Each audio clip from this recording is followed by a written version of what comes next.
CCNA নিশ্চয়ই আপনারা সবাই জানেন আমাদের কোর্সের নামটা সিসকো সার্টিফাইড নেটওয়ার্ক অ্যাসোসিয়েট। এটা হচ্ছে আমাদের কোর্সের ফুল নেমটা। আমরা এটাকে সংক্ষেপে সিসিএনএ বলি, সিসকো সার্টিফাইড নেটওয়ার্ক অ্যাসোসিয়েট। এখানে আমার পরিচয়টা দেওয়া আছে। আমার নাম হচ্ছে উৎপল, আমি বাংলাদেশ ওপেন ইউনিভার্সিটিতে আছি সিস্টেম অ্যানালিস্ট হিসেবে। ওপেন ইউনিভার্সিটির মেইন ক্যাম্পাসে আমি বসি। আর ওপেন ইউনিভার্সিটির জবের পাশাপাশি আমি সিসিএন এর ক্লাস নিই বিভিন্ন জায়গাতে।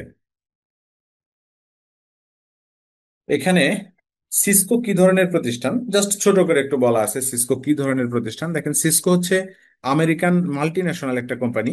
এদের অফিস হচ্ছে ক্যালিফোর্নিয়াতে। এই প্রতিষ্ঠানটার জন্ম হয়েছিল আমেরিকান সান ফ্রান্সিসকো শহরে।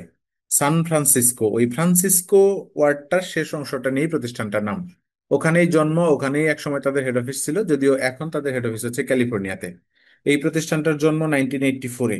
1984 সালে জন্ম, এবং 1984 সালেই এরা প্রথম রাউটার তৈরি করে।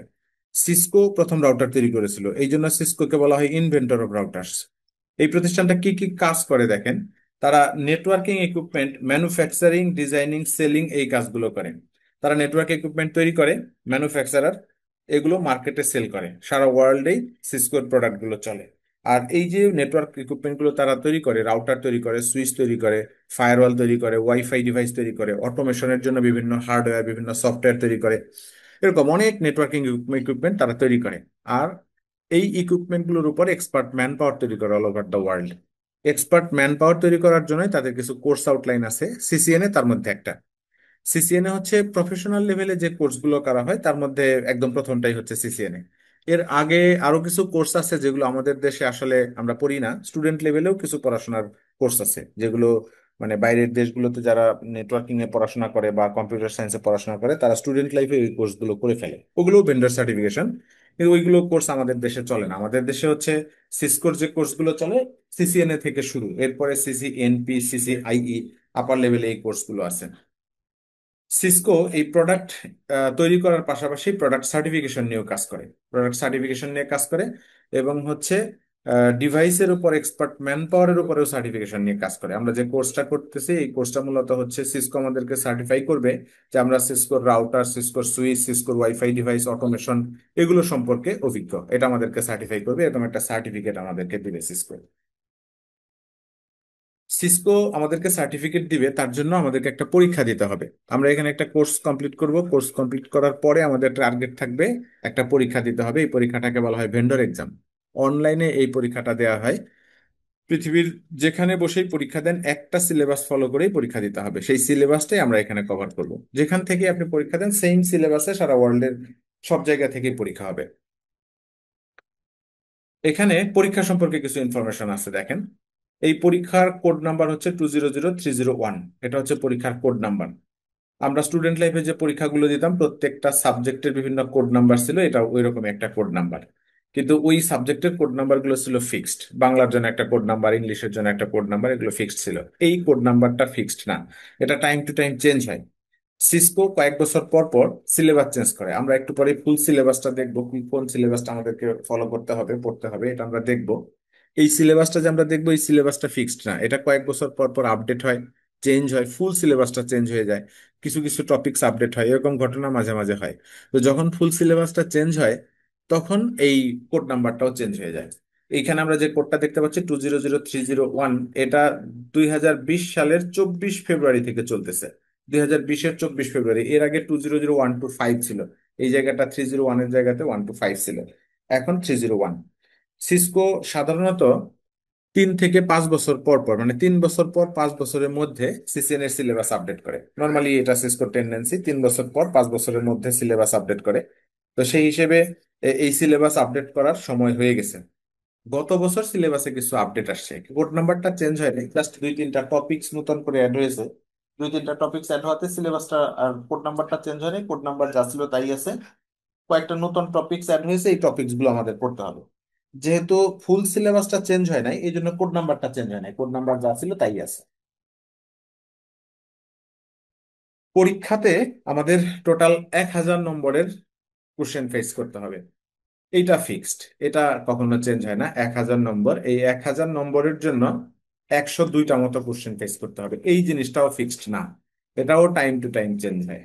এখন যারা পরীক্ষা দিচ্ছে তারা মোটামুটি 98 99টা বা 100টা 102 4টা এরকম কোশ্চেন ফেস করে। এটাও এক এক সময় দেখা যায় 62টা প্রশ্ন আসে, কখনো 52টা। এখন যারা পরীক্ষা দিচ্ছে বিগত বেশ 3 4 বছর ধরে দেখা যাচ্ছে অ্যারাউন্ড 100 প্রশ্ন আসে, 100টার কয়েকটা কম বেশি। যেহেতু পরীক্ষার প্রশ্নটা ফিক্সড না, মানে প্রশ্নের সংখ্যাটা ফিক্সড না, একইভাবে কোশ্চেন গুলো ফিক্সড না। একই দিনে দুজন পরীক্ষা দিলে বা একদিন আগে পরে পরীক্ষা দিলে কোশ্চেন মিলবে না। ইভেন একই সাথে পরীক্ষা দিলেও প্রশ্ন মিলবে না। পরীক্ষার ধরনটা এরকম যে প্রত্যেকের জন্য আলাদা আলাদা প্রশ্ন। এই জন্য একসাথে 2 3 জন পরীক্ষা দিয়েও আলটিমেটলি লাভ নেই। আর এই পরীক্ষাগুলো দিতে হয় বিভিন্ন সেন্টারে গিয়ে। বাংলাদেশে বেশ কয়েকটা এক্সাম সেন্টার আছে, এক্সাম সেন্টারগুলোতে গিয়ে পরীক্ষা দিতে হয়। সেখানে খুব কম জায়গা আছে যে একসাথে 2 জন পরীক্ষা দেওয়া যায়, সব জায়গাতেই একসাথে একজন করে পরীক্ষা দেওয়ার মতো সিস্টেম।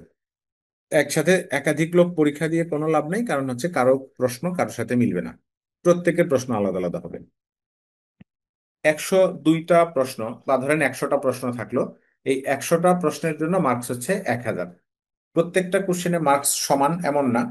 কোশ্চেন গুলো এমন হবে যে খুব কিছু প্রশ্ন হবে খুবই সহজ, সেগুলোতে মার্কস কম। কিছু প্রশ্ন আসবে একটু কঠিন, একটু মার্কস বেশি। কিছু কনফিগারেশন লেভেলের প্রশ্ন থাকবে, কিছু ক্যালকুলেশন লেভেলের প্রশ্ন থাকবে। যেগুলো যত কঠিন সেগুলোতে মার্কস তত বেশি। যেগুলো আপনার অ্যান্সার করতে সময় লাগবে, হিসেব করতে হবে, কনফিগার করতে হবে, এগুলো সময় লাগবে, এগুলোতে মার্কসও বেশি থাকবে। আবার কিছু আছে আপনি দেখে অ্যান্সার করতে পারবেন, এগুলোতে মার্কস কম্পারেটিভলি কম থাকবে। কাজে সব প্রশ্নে কোশ্চেনের মার্কস গুলো সেম না, এক এক প্রশ্ন এক এক রকম। টোটাল 1000, 1000-এর জন্য অ্যারাউন্ড 100 প্রশ্ন। আর এই যে 100 প্রশ্ন থাকবে, এই 100-এর জন্য আপনার 3 ধরনের প্রশ্ন ফেস করতে হবে পরীক্ষাতে। একটা হলো অবজেক্টিভ টাইপের প্রশ্ন ফেস করতে হবে। এই অবজেক্টিভ টাইপের প্রশ্নগুলো হচ্ছে আপনার multiple choice, multiple answer. Multiple choice, single answer, এই টাইপের অবজেক্টিভ গুলো আমরা নর্মালি পরীক্ষায় ফেস করে অভ্যস্ত। আমরা স্টুডেন্ট লাইফে যে পরীক্ষাগুলো দিতাম বা চাকরির জন্য যে প্রস্তুতি নিই আমরা, সেখানে প্রশ্নের ধরনগুলো হয়, একটা প্রশ্ন থাকে, এর অল্টারনেট অপশন থাকে এ বি সি ডি বা ক খ গ ঘ এরকম 4টা, সেখান থেকে একটা কারেক্ট অ্যান্সার দিতে হয় আমাদের। আর সিসিএনএ পরীক্ষাতে অবজেক্টিভ কোশ্চেনে মাল্টিপল চয়েস, মাল্টিপল অ্যান্সার হবে, মানে একাধিক কারেক্ট অ্যান্সার থাকবে। একটা প্রশ্নের এগেনস্টে 5টা 6টা 7টা পর্যন্ত অল্টারনেট অপশন থাকতে পারে, A B C D E F এরকম থাকবে।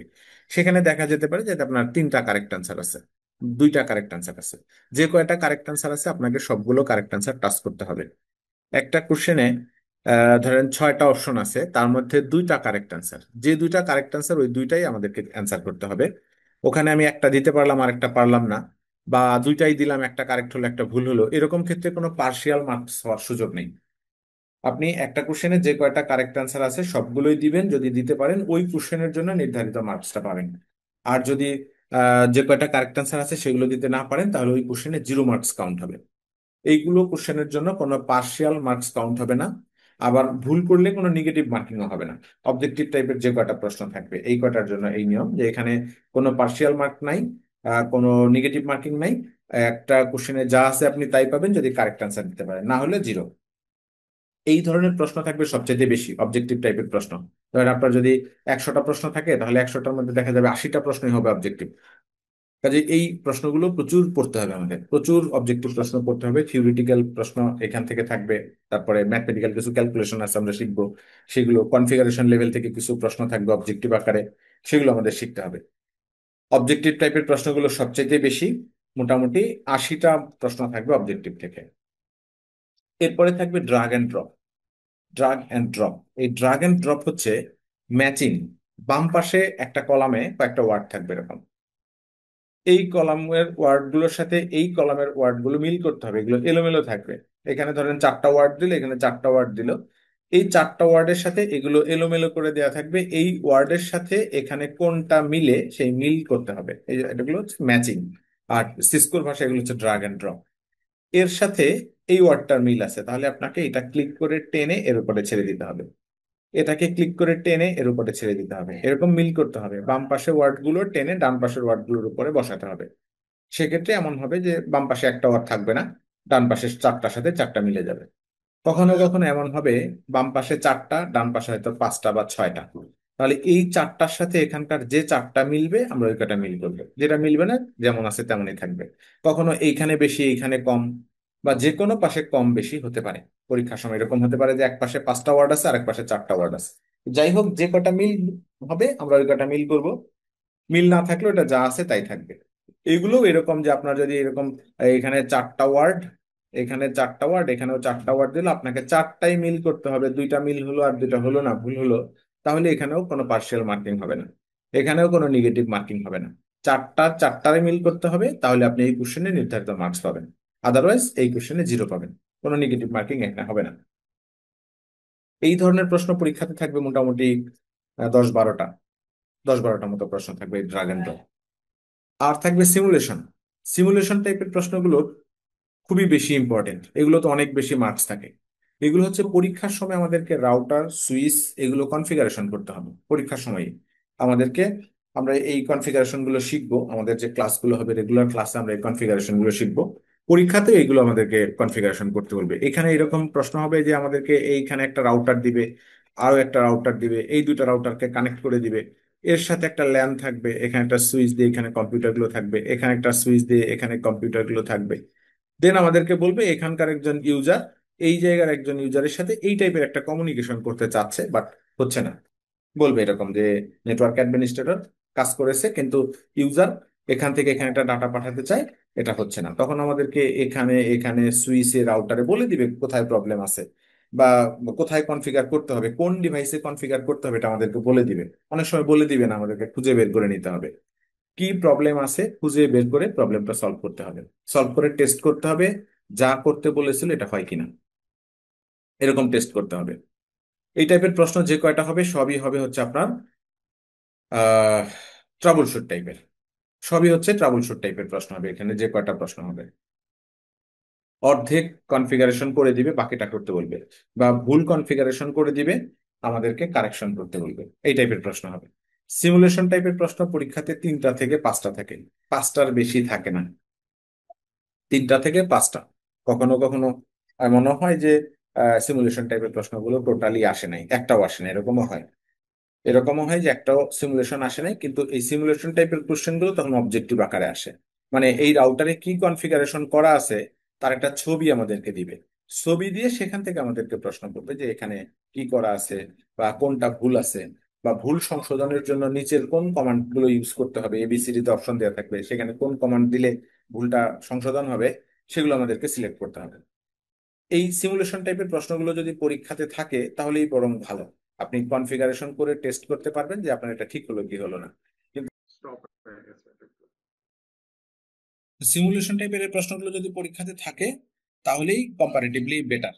অবজেক্টিভ আসলে আপনি জাস্ট অ্যান্সার গুলো দিয়ে দিবেন, টেস্ট করতে পারবেন না। সিমুলেশন সরাসরি আসলে এটা টেস্ট করা যায়, এটা হচ্ছে সুবিধা। এই 3 ধরনের প্রশ্ন থাকবে। আমরা রেগুলার যে ক্লাসগুলো করব এর মধ্যে আমাদের ধরেন মোটামুটি 24-25টা মতো ক্লাস হবে। এই 24-25টা ক্লাসের মধ্যে 2টা 3টা বা 4টা ক্লাস থাকবে হচ্ছে থিওরিটিক্যাল, ক্যালকুলেশন লেভেলের ক্লাস থাকবে, থিওরিটিক্যাল ক্লাস থাকবে, আর বাকি সবগুলো ক্লাসে প্রতিদিনই আমরা কিছু না কিছু কনফিগার করা শিখবো। এই যে সিমুলেশন, প্রতিদিন আমাদের এগুলো প্র্যাকটিস করতে হবে, প্রচুর কমান্ড প্র্যাকটিস করতে হবে রেগুলার। আমি কিছু কাজ দিয়ে দিব, নিজে কিছু শিখাই দিব, তারপরে কিছু কাজ দিয়ে দিব, হোমওয়ার্ক দিয়ে দিব, সেগুলো রেগুলার প্র্যাকটিস করবেন, পরীক্ষাতে এগুলো কমন করবে। সিমুলেশন টাইপের এই প্রশ্নগুলোতে নেগেটিভ মার্কিং আছে, এখানে পার্শিয়াল মার্কিং আছে। 3 ধরনের প্রশ্ন, অবজেক্টিভ টাইপের, ড্রাগ এন্ড ড্রপ টাইপের এবং সিমুলেশন টাইপের। সিমুলেশন টাইপের প্রশ্নগুলোতে নেগেটিভ মার্কিং পার্শিয়াল মার্কিং আছে, এইগুলোতে নাই।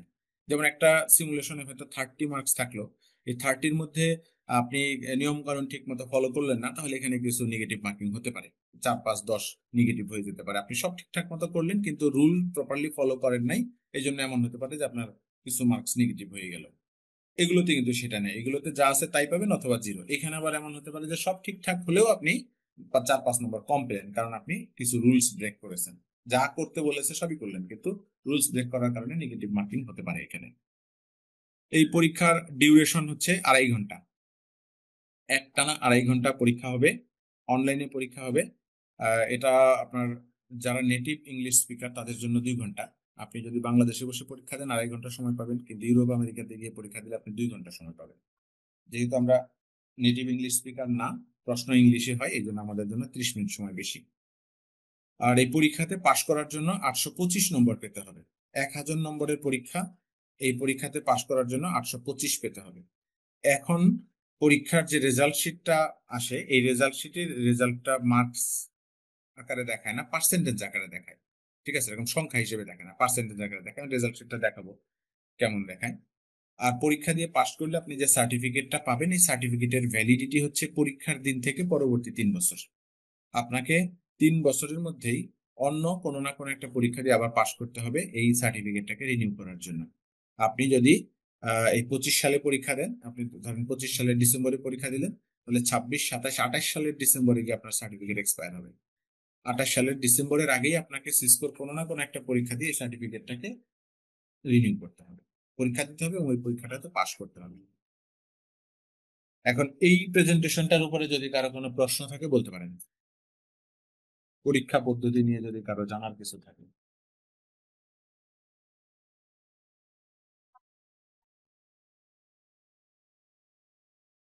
কারো কোনো প্রশ্ন নাই?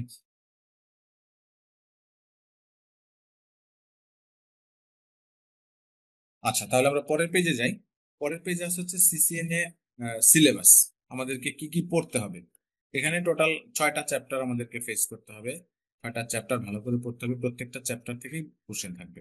Network fundamentals, IP services, IP connectivity, network access, security fundamentals এবং অটোমেশন এন্ড স্যার প্রোগ্রাম। আসসালামু আলাইকুম স্যার, আমার একটা কোশ্চেন ছিল স্যার আগের স্লাইডে। জি বলেন।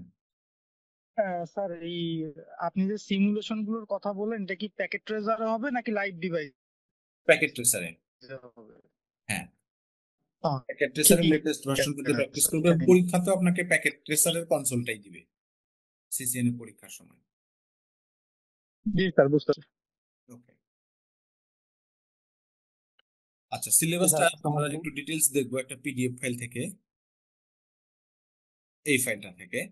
এখানে দেখেন টোটাল 6টা চ্যাপ্টার। এটা হচ্ছে যে ভলিউম 1.1। এটা হলো গত বছরের আগস্টে সিলেবাস একটা চেঞ্জ আসছে, আগে এটা 1.0 ছিল। আগস্টে 2-4 জায়গাতে 2টা টপিকস অ্যাড হয়েছে, ওই টপিকস গুলো আমরা দেখবো। তখন এটা ভলিউম 1.1 হয়েছে, আগে এটা 1.0 ছিল। আর এখানে দেখেন 120 মিনিট লেখা আছে।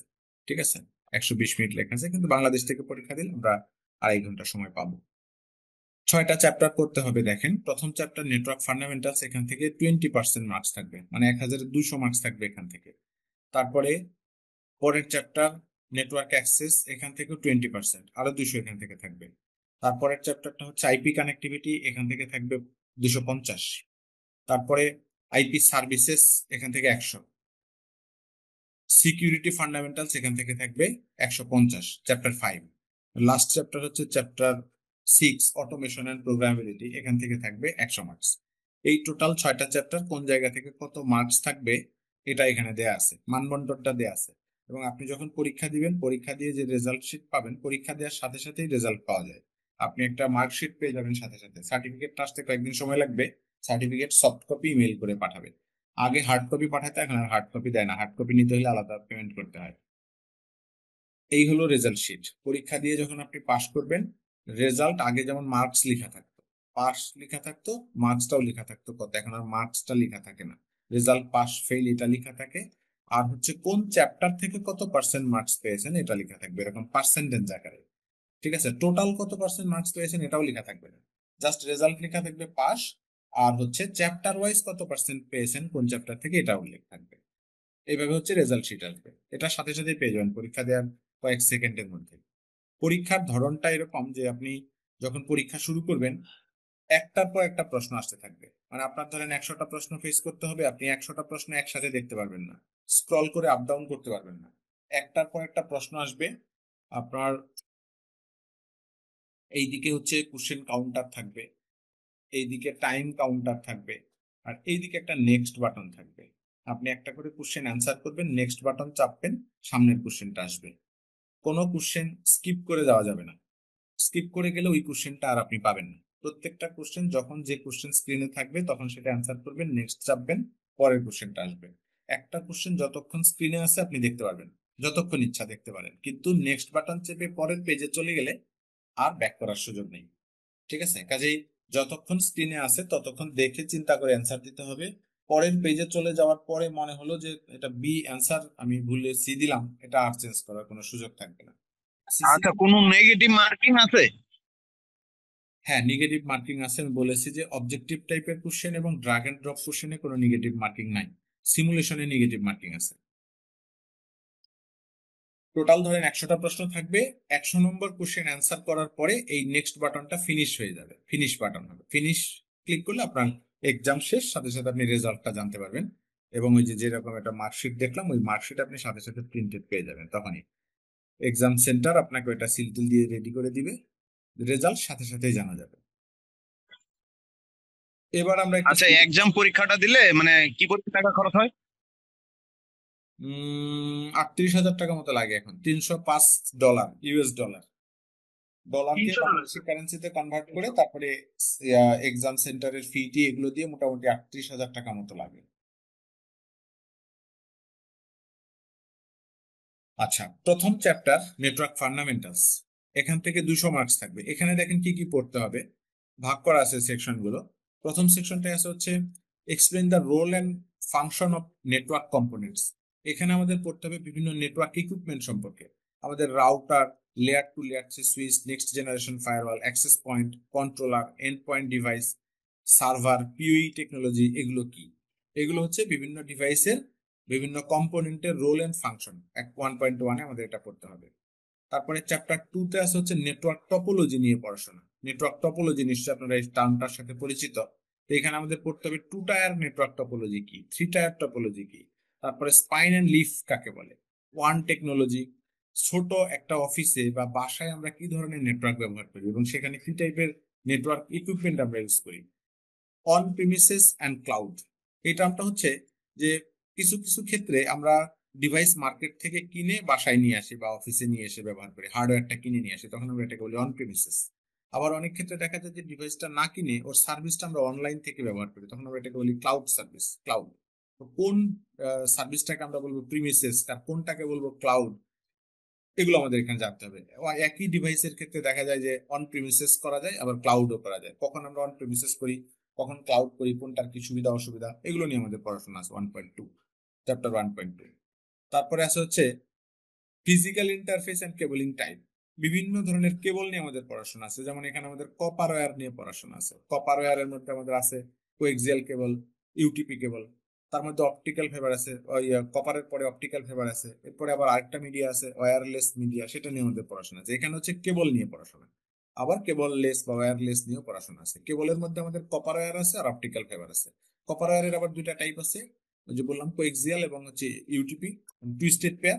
আর একটা হচ্ছে অপটিক্যাল ফাইবার। অপটিক্যাল ফাইবারের 2টা type, single mode optical fibre, multi mode optical fibre. এগুলোর ক্যারেক্টারিস্টিক্স আমাদের পড়তে হবে।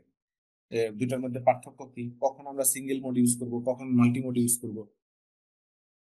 তারপরে বিভিন্ন টাইপের connection, point to point connection, আবার শেয়ার্ড মিডিয়া, কখন আমরা শেয়ার্ড মিডিয়া বলবো, কখন পয়েন্ট টু পয়েন্ট কানেকশন বলবো, কখন আপনার ব্রডকাস্ট হয়, আহ, কোন ক্ষেত্রে আমাদেরকে ব্রডকাস্ট কন্ট্রোল করতে হয়, এইসব জিনিসগুলো নিয়ে আরো বিভিন্ন জায়গাতে পড়াশোনা আছে।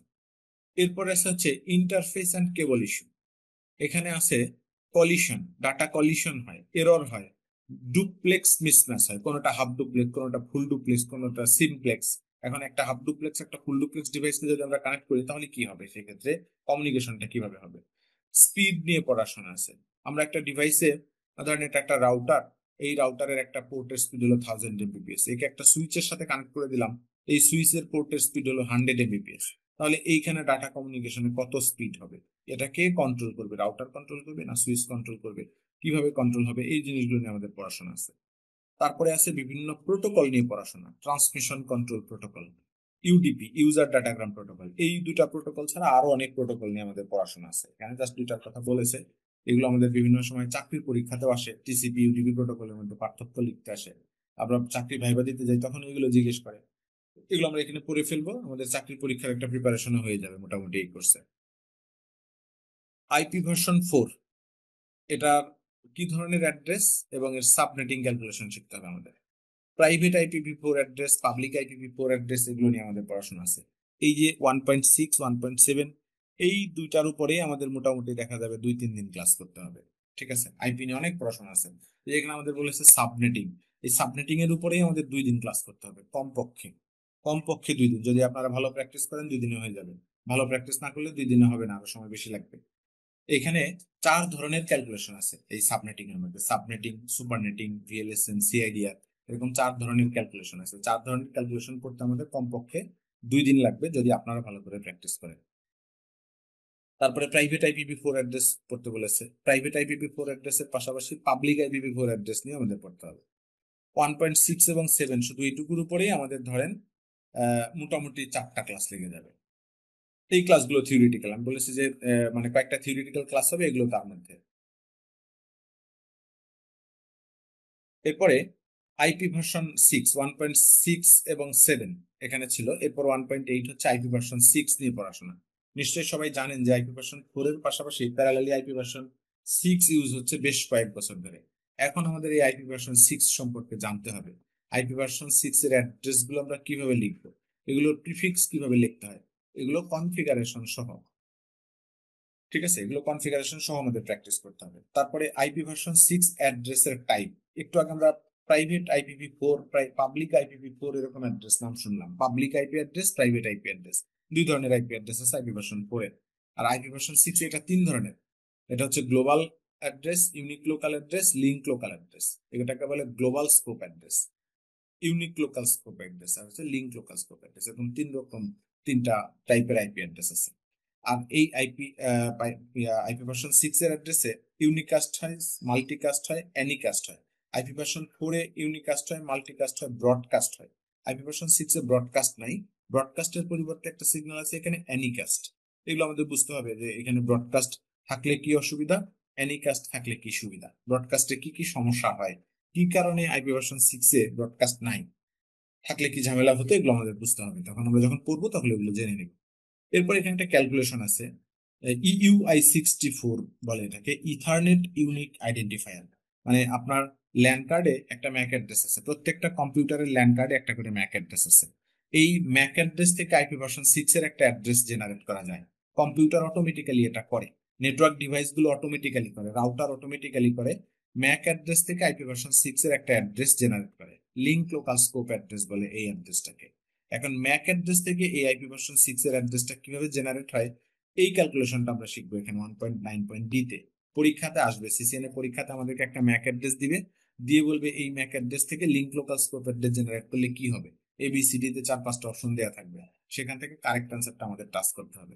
এটা আমাদের ভালো করে শিখতে হবে, কারণ পরীক্ষাতে এটা এই টাইপের প্রশ্ন আসে। এবং এটা ক্যালকুলেশনটাও বেশ মজার, জানা থাকলে অনেক সুবিধা। পরবর্তীতে আপনি যখন বিভিন্ন জায়গায় কাজ করবেন, আপনার ডিভাইস কোন আইপি অ্যাড্রেস পেলো, কিভাবে এটা পেলো, এটা আপনি সহজে বুঝতে পারবেন যদি এই ক্যালকুলেশনটা আপনার কাছে ক্লিয়ার হয়। খুবই সহজ ক্যালকুলেশন। তারপরে বিভিন্ন অপারেটিং সিস্টেম আইপি অ্যাড্রেস কিভাবে কাজ করে বা কিভাবে আমরা আইপি অ্যাড্রেস অ্যাসাইন করি। 1.10, এরপর 1.11 এখানে আছে হচ্ছে ওয়্যারলেস নেটওয়ার্ক নিয়ে একটু পড়াশোনা। ওয়্যারলেস নেটওয়ার্ক নিয়ে আমাদের বেশ কয়েকটা জায়গায় পড়াশোনা আছে, এখানে একটু আছে। এখানে আছে নন ওভারল্যাপিং ওয়াইফাই চ্যানেল। ওয়াইফাই নেটওয়ার্কের বিভিন্ন চ্যানেল হয়, এই চ্যানেলগুলো কিভাবে ব্যবহার করলে ওভারল্যাপ হবে না। যেমন একটা ওয়াইফাই রাউটার আমরা এখানে রাখলে এটা এর চারপাশে এরকম একটা এরিয়া জুড়ে ফ্রিকোয়েন্সি স্প্রেড করবে। ধরেন এখানে আমরা একটা রাউটার রাখলাম, আবার এখানে একটা রাউটার রাখলাম, তাহলে সেও তার চারপাশে এরকম একটা এরিয়া জুড়ে ফ্রিকোয়েন্সি স্প্রেড করবে। এই যে ইন্টারসেকশন পয়েন্ট দুইটার ফ্রিকোয়েন্সির, এই ইন্টারসেকশন পয়েন্টে নেটওয়ার্কের অবস্থাটা একটু খারাপ হয়, ডিগ্রেডেড হয়। তো সেখান থেকে আমরা কিভাবে রিলিজ পেতে পারি এই ইন্টারসেকশন পয়েন্ট থেকে, আমরা এই জায়গাতে এই জিনিসগুলো বুঝবো। তারপরে ওয়াইফাই নেটওয়ার্ক আমরা যখন ইউজ করি তখন ওয়াইফাই একটা ফ্রিকোয়েন্সির মাধ্যমে কাজ করে। সেই ফ্রিকোয়েন্সিটা তো আমরা দেখতে পারি না, এটাকে আইডেন্টিফাই করার জন্য আমরা এই ফ্রিকোয়েন্সির একটা নাম দিই, যে নামটিকে আমরা বলি SSID। এটা হলো ফ্রিকোয়েন্সির নাম। এই ফ্রিকোয়েন্সিটা হচ্ছে একটা রেডিও ফ্রিকোয়েন্সি। এই রেডিও ফ্রিকোয়েন্সি যখন একটা ডিভাইসের সাথে রাউটারকে কানেক্ট করে, তখন সেখানে একটা এনক্রিপশন টেকনোলজি কাজ করে। কিরকম, এটা ধরেন একটা ওয়াইফাই রাউটার, এই চারপাশে এত দূর পর্যন্ত ফ্রিকোয়েন্সি স্প্রেড করে আছে। আমি একটা মোবাইল ফোন এখানে রাখলাম, এটা একটা মোবাইল ফোন।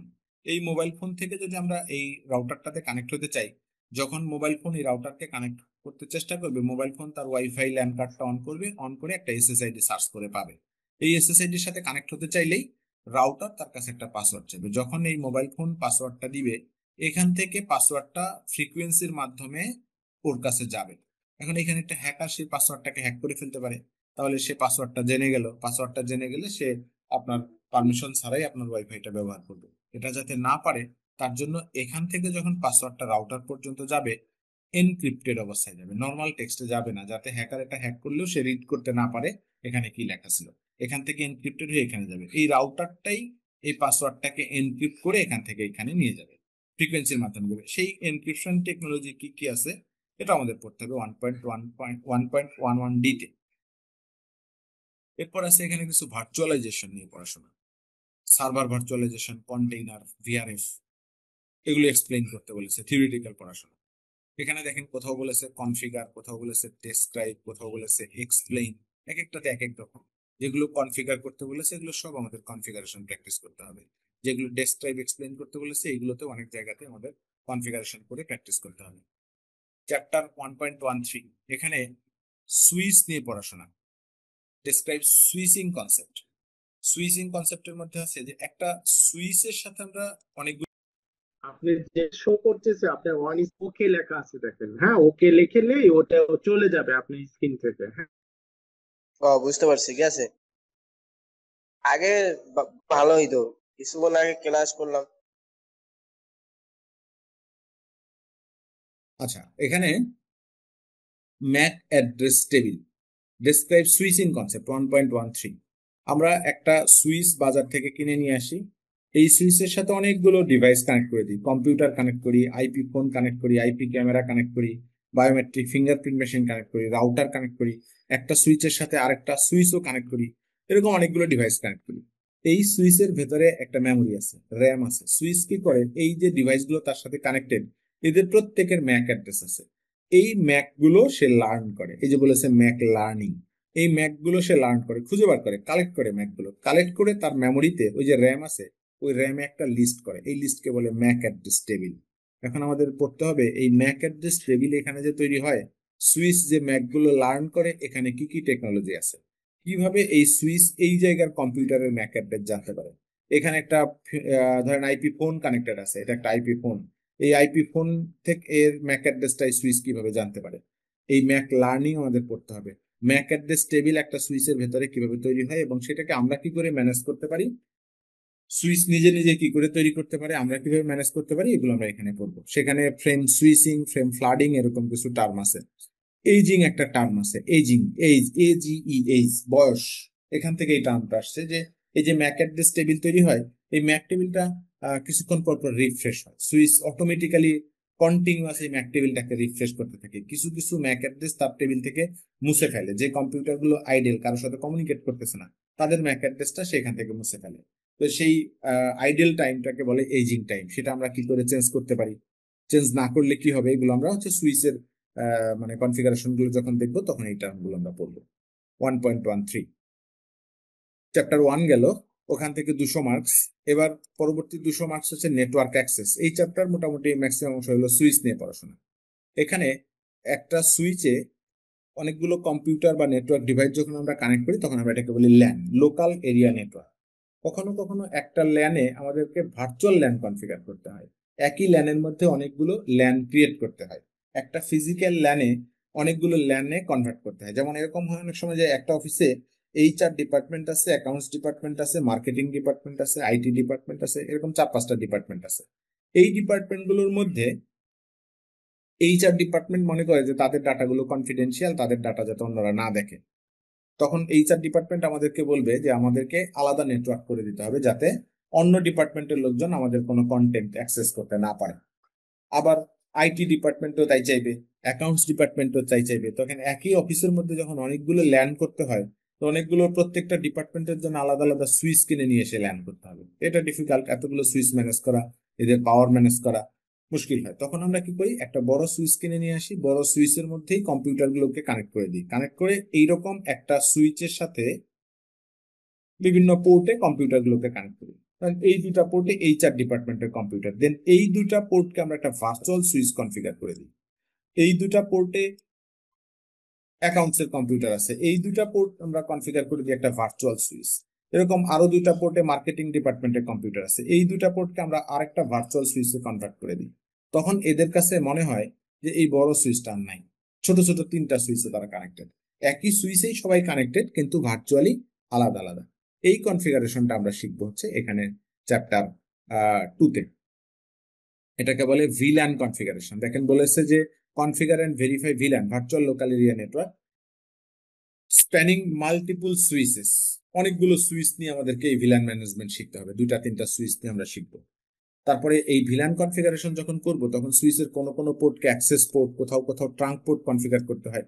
সুইচের মধ্যে বাই ডিফল্ট কিছু ভিলান তৈরি করা থাকে, ডিফল্ট ভিলান নামে, নেটিভ ভিলান নামে, এগুলো তৈরি করা থাকে, কনফিগার করা থাকে। এগুলোর ফাংশন কি এগুলো আমাদের বুঝতে হবে। এখানে ভিলান কনফিগার করার পরে একটা ভিলান আর অন্য ভিলানের কোনো কন্টেন্ট অ্যাক্সেস করতে পারবে না, কোনো ডাটা দেখতে পারবে না। এখন আবার দরকার হবে এইচআর ডিপার্টমেন্টের লোকজন এই অ্যাকাউন্টস ডিপার্টমেন্টের লোককে একটা ইমেল করতে চায়, কোনো একটা কিছু ইমেল করে তাকে জানানো দরকার। মানে আপনি ল্যান সেপারেট করে দিলেন, সবাই আলাদা আলাদা হয়ে গেল, এখন আবার তাদের মধ্যে একটা কানেক্টিভিটিও করে দিতে হবে। তখন এটাকে বলে ইন্টার ভিলান কানেক্টিভিটি। তখন এই ভিলান যাতে এই ভিলানকে ইমেল করতে পারে, এইটা আমাদেরকে আবার ইনশিওর করতে হবে। কারণ একই অফিসে যখন এইচআর ডিপার্টমেন্ট থাকবে, সে তো বিভিন্ন ডিপার্টমেন্টের লোকজনকে ইমেল করবে, বা এখানে আইটির লোকজন আছে, তার একটা দরকার হলে এইচআর কে একটা ইমেল করা। এগুলো আবার আমাদেরকে কানেক্টিভিটি করে দিতে হবে। প্রথমে ল্যান ভাগ করতে হবে, আবার ভাগ করার পরে তাদের মধ্যে কানেক্টিভিটিও করে দিতে হবে ভার্চুয়ালি। 2.1 এবং 2.2-তে আমরা এই জিনিসগুলো শিখবো, ভিলান কনফিগারেশন আবার ইন্টার ভিলান কানেক্টিভিটি। তারপরে 2.3-তে আছে হচ্ছে, স্যার এটা কি স্যার বলেন। স্যার এটা কি শুধুমাত্র মেইল ট্রান্সফার করতে পারবে নাকি কোনো ফাইল ডকুমেন্ট এগুলো করতে পারবে?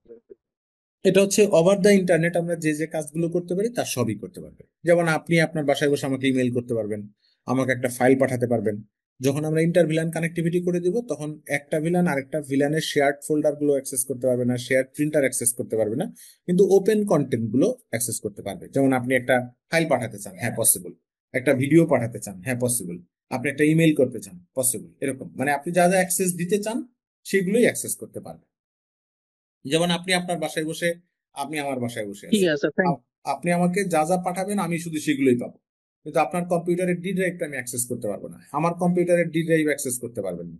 এরকম আর কি ব্যাপারটা, যে তারা সেপারেট হয়ে যাবে, সেপারেট নেটওয়ার্কে থাকবে, আবার প্রয়োজনে তাদের মধ্যে একটা কানেক্টিভিটি এস্টাবলিশ করে দেওয়া যাবে।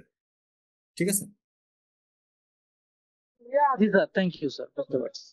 আচ্ছা, এরপরে 2.3, এখানে আছে হচ্ছে লেয়ার টু ডিসকভারি প্রোটোকল।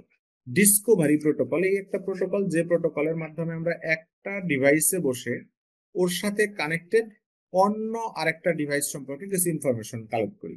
যেমন আমাদেরকে এই রাউটারকে অ্যাক্সেস করতে দিল, কিন্তু বলল এই রাউটারের মডেল নাম্বার কত, অথচ এখানে আমার কোনো অ্যাক্সেস নাই। ঠিক আছে, এর মডেল নাম্বারটা জানতে চাইলো, এখানে আমার কোনো অ্যাক্সেস নাই। তখন আমরা এই ডিসকভারি প্রোটোকল দিয়ে একটা ডিভাইস থেকে অন্য আরেকটা ডিভাইসের ইনফরমেশন কালেক্ট করতে পারি। এরপরে আছে হচ্ছে 2.4 এবং 2.5, এগুলো একসাথে দেখতে হবে। এখানে আছে হচ্ছে লুপ প্রিভেনশন টেকনোলজি।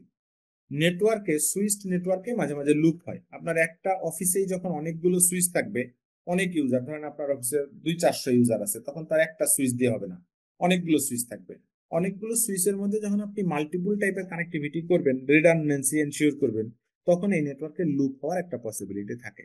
এই লুপ প্রিভেনশন টেকনোলজি আমরা পড়বো হচ্ছে 2.4 এবং 2.5-এ। এটার জন্য আমাদের পড়তে হবে একটা প্রোটোকল যার নাম হচ্ছে স্প্যানিং ট্রি প্রোটোকল, এসটিপি বলা হয় সংক্ষেপে, স্প্যানিং ট্রি প্রোটোকল। এই স্প্যানিং ট্রি প্রোটোকল কনফিগার করার সময় আমাদের পড়তে হবে রুট পোর্ট কি জিনিস, রুট ব্রিজ কি জিনিস, তারপরে যে root guard, loop guard, BPDU filter, এই পার্টটা নতুন। এই যে 2.5-এর ডি, এটা নতুন, এটা আগে ছিল না, এটা গত বছরের আগস্টে অ্যাড হয়েছে। ওই যে বলেছিলাম 2-3টা জায়গায় নতুন টপিকস আসছে, এটা তার মধ্যে একটা। আর ইথার চ্যানেল হচ্ছে একটা চ্যানেল, যেটা হলো দুইটা সুইচের মধ্যে একটা ভার্চুয়াল কানেক্টিভিটি এস্টাবলিশ করে দিবে। মানে সুইচগুলো একাধিক কেবল দিয়ে কানেক্টেড থাকবে, কিন্তু তারা বুঝবে একটা কেবল কানেক্টেড।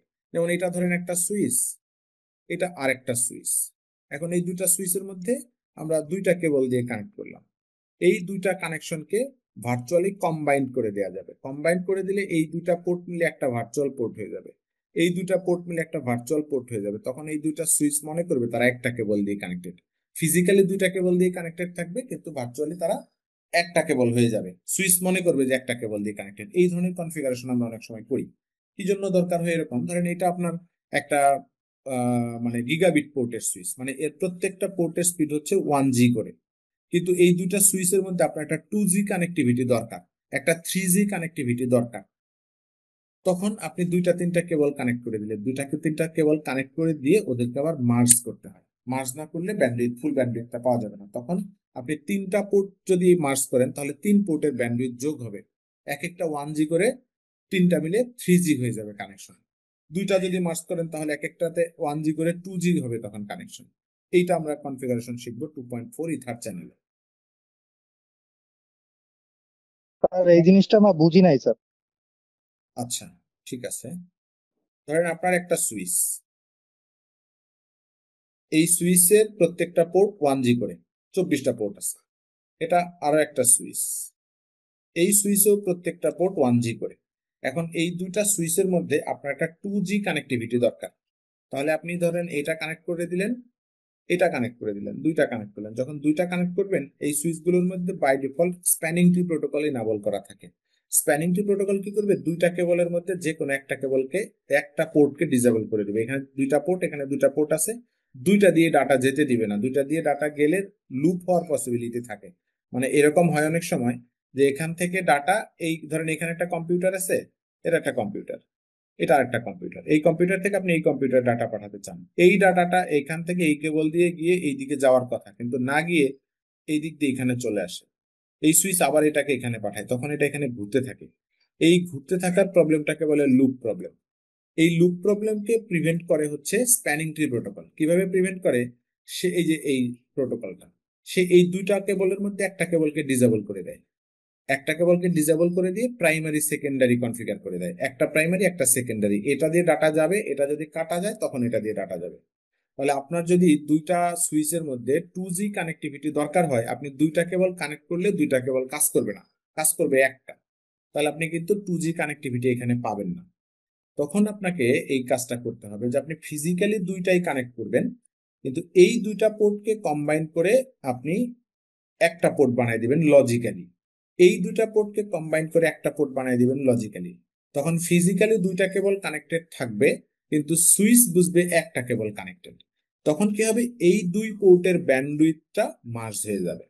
এই দুই পোর্টের ব্যান্ডউইথটা মার্জ হয়ে যাবে, মানে যোগ হয়ে যাবে। যোগ হয়ে গেলে তখন কেবল ডিসেবল হবে না, দুইটা কেবল কানেক্টেড থাকবে। এই কেবলের 1G, এই কেবলের 1G মিলে এখানে দুইটা সুইচের মধ্যে 2G ব্যান্ডউইথ কাজ করবে তখন। বুঝতে পেরেছেন? এবার মানে ক্লিয়ার? স্যার লোড ব্যালেন্স করবে। লোড ব্যালেন্স করবে, পাশাপাশি হচ্ছে দুইটাকে এট এ টাইম অ্যাক্টিভ রাখবে। লোড ব্যালেন্স অ্যাক্টিভ করবে এবং অ্যাক্টিভও রাখবে। ঠিক আছে? আমি স্যার বুঝতে পারছি, একদম clear sir. Okay, thank you. Okay, welcome.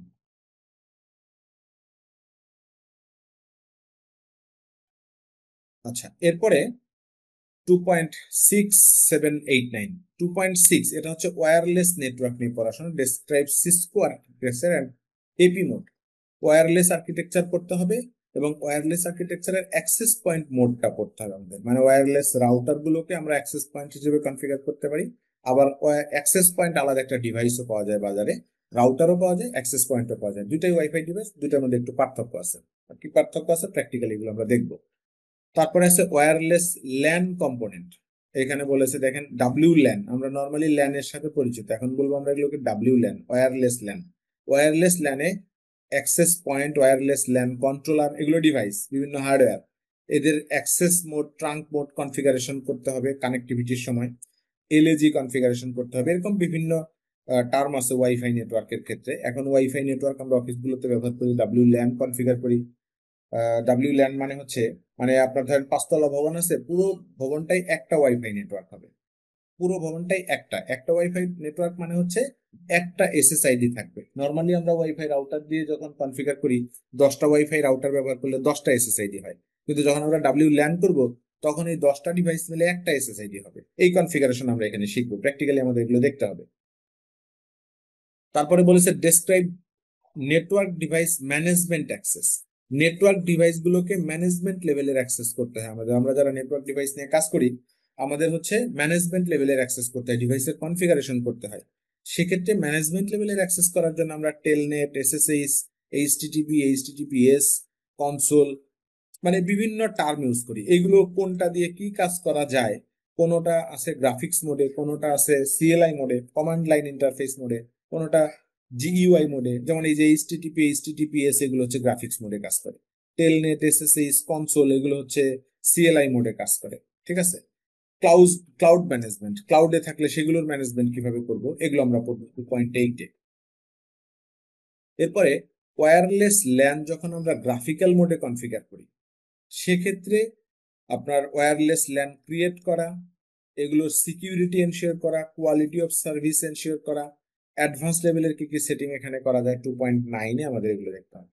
Chapter 2 মোটামুটি হচ্ছে সুইচ লেভেল নিয়ে, সুইচ নিয়ে পড়াশোনা, এবং এখানে লাস্টের দিকে ওয়্যারলেস নেটওয়ার্ক নিয়ে পড়াশোনা। এগুলো মোটামুটি হলো ওয়্যারলেস নেটওয়ার্কের যে ডিভাইসগুলো আমরা এখানে ইউজ করবো, এগুলো আসলে সুইচের লেভেলের ডিভাইস। অ্যাক্সেস পয়েন্ট আর সুইচ একই রকম ডিভাইস।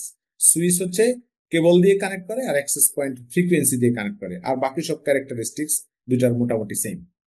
Chapter 3 IP connectivity. এই চ্যাপ্টার থেকে সবচেয়ে বেশি মার্কস থাকে পরীক্ষাতে, 250 মার্কস থাকে এটাতে। আমরা চ্যাপ্টার 2-তে পড়লাম হলো সুইচ নিয়ে পড়াশোনা, আর চ্যাপ্টার 3-তে এসে আমরা পড়বো হচ্ছে রাউটার নিয়ে পড়াশোনা। এখানে দেখেন বলেছে interpret the components of routing table. আমরা একটু আগে জানলাম যে সুইচের সাথে যে ডিভাইসগুলো কানেক্টেড থাকে সেই ডিভাইসগুলোর ম্যাক অ্যাড্রেস নিয়ে সুইচ তার মেমোরিতে একটা লিস্ট করে, এই লিস্টকে বলা হচ্ছে ম্যাক অ্যাড্রেস টেবিল। আর রাউটারের সাথে অনেকগুলো নেটওয়ার্ক কানেক্টেড থাকে, এই নেটওয়ার্ক গুলোর মানে অ্যাড্রেস, আইপি অ্যাড্রেস নিয়ে রাউটার তার মেমোরিতে একটা লিস্ট করে, এই লিস্টকে বলে রাউটিং টেবিল। এই রাউটিং টেবিল হলো রাউটারে তৈরি হয়, আর ম্যাক অ্যাড্রেস টেবিল এটা তৈরি হয় হচ্ছে সুইচে, এই জন্য এটাকে সুইচিং টেবিলও বলে অনেকে, ম্যাক টেবিলকে সুইচিং টেবিল বলে। আর রাউটারে যেটা তৈরি হয় এটাকে রাউটিং টেবিল বলে। এই রাউটিং টেবিলে যে কন্টেন্ট গুলো থাকে সেগুলো কি কি, সেখানকার কম্পোনেন্ট গুলো কি কি আমাদের পড়তে বলেছে। দেখেন এখানে আছে routing protocol code, routing prefix, network mask, next hop, administrative distance, matric, gateway of last resort. এই টার্মগুলো এখন আসলে আমরা শুধু শুনে রাখবো, এগুলো এখন কিছু বুঝতে পারবো না। যারা এগুলো নিয়ে কাজ করেন তারা বুঝতে পারবেন, আমরা হয়তো অনেকেই বুঝতে পারবো না। এগুলো আসলে কনফিগারেশন না করলে বোঝা যাবে না। যেমন এখানে বলেছে রাউটিং প্রোটোকল কোড, এটা আমরা যখন রাউটিং কনফিগার করবো, আমরা এখানে অনেকগুলো রাউটিং করবো, একটু পরে আমরা জানবো। স্ট্যাটিক রাউট করবো, তারপরে ডিফল্ট রাউট করবো, ওএসপিএফ রাউট করবো, এগুলো আমাদের সিলেবাসে আছে। এগুলোর বাইরেও অনেকগুলো রাউট করবো যেগুলো আমাদের সিলেবাসে নাই, জানার জন্য আমাদের পড়তে হবে।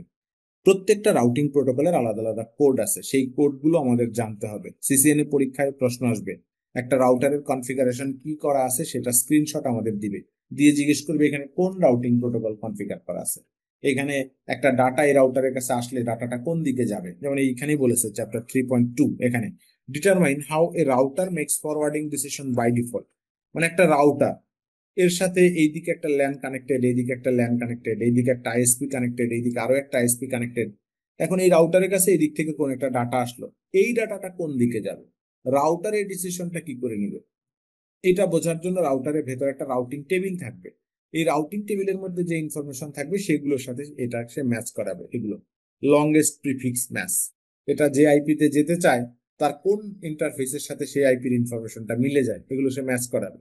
Administrative distance, routing protocol matric, এগুলো সে ভেরিফাই করবে, ভেরিফাই করে ডিসিশন নিবে ট্রাফিক কোন দিকে যাবে। এগুলো কনফিগারেশন না করে বোঝা যাবে না, আমরা এখন শুধু টার্মগুলো জেনে রাখবো। আগামী দিন থেকে আমাদের ক্লাস শুরু হবে, তখন আমরা এগুলো আস্তে আস্তে পড়তে শুরু করবো। এরপরে আইপি ভার্সন 4 এবং আইপি ভার্সন 6 দুই ফরম্যাটে আইপি অ্যাড্রেস আমরা আগেই শিখে ফেলবো চ্যাপ্টার 1-এ। এইখানে এসে আইপি ভার্সন 4 এবং 6 দিয়ে আমরা রাউটিং কনফিগার করা শিখবো। কি কি ধরনের রাউটিং শিখতে হবে দেখেন বলেছে, আমাদের ডিফল্ট রাউট প্র্যাকটিস করা শিখতে হবে, network route, host route, floating static, এগুলো কনফিগার করা শিখতে হবে। তারপর একটা ডাইনামিক রাউটিং আমাদের পড়তে হবে ওএসপিএফ ভার্সন 2। এই ওএসপিএফ এর কিছু ক্যারেক্টারিস্টিক্স দেখতে হবে, neighbour adjacency, point to point, DR BDR selection কি করে হয়, রাউটার আইডি কি জিনিস, static route, default route, OSPF route. এগুলোর বাইরে আমাদের আরো কিছু রাউটিং করতে হবে, যেমন নিশ্চয়ই সবাই নাম শুনেছেন এগুলো, রিপ রাউটিং, তারপরে EIGRP routing, BGP routing, border gateway protocol. এগুলো আমাদের সিলেবাসে নাই, তারপরে এগুলো আমাদের পড়তে হবে জানার জন্য। চাকরি পরীক্ষাতে এগুলো থেকে প্রশ্ন করে, তখন যেন আমরা অ্যান্সার করতে পারি। এরপরে আছে হচ্ছে redundancy protocol, first hop redundancy protocol, describe the purpose, functions and concept of first hop redundancy protocol. Redundancy প্রোটোকলটা হলো যে আপনার রাউটারকে আপনি দুইটা আইএসপির সাথে কানেক্ট করলেন, এদিকে একটা আইএসপি, এদিকে একটা আইএসপি। এখন এইদিকে আপনার ল্যান, এই ল্যান থেকে ডাটা আসলে রাউটার এটাকে কোন দিকে পাঠাবে, এইখানে সে প্রাইমারি সেকেন্ডারি ডিক্লেয়ার করবে। বাই ডিফল্ট সেই দিকে পাঠাবে, এটা যদি কাটা যায় তাহলে তখন এইদিকে পাঠাবে, আবার এটা জোড়া লাগলো তখন ট্রাফিক এইদিকে পাঠাবে। এই ফাংশনটা আমাদের এখানে পড়তে হবে, পারপাস, ফাংশন এন্ড কনসেপ্ট।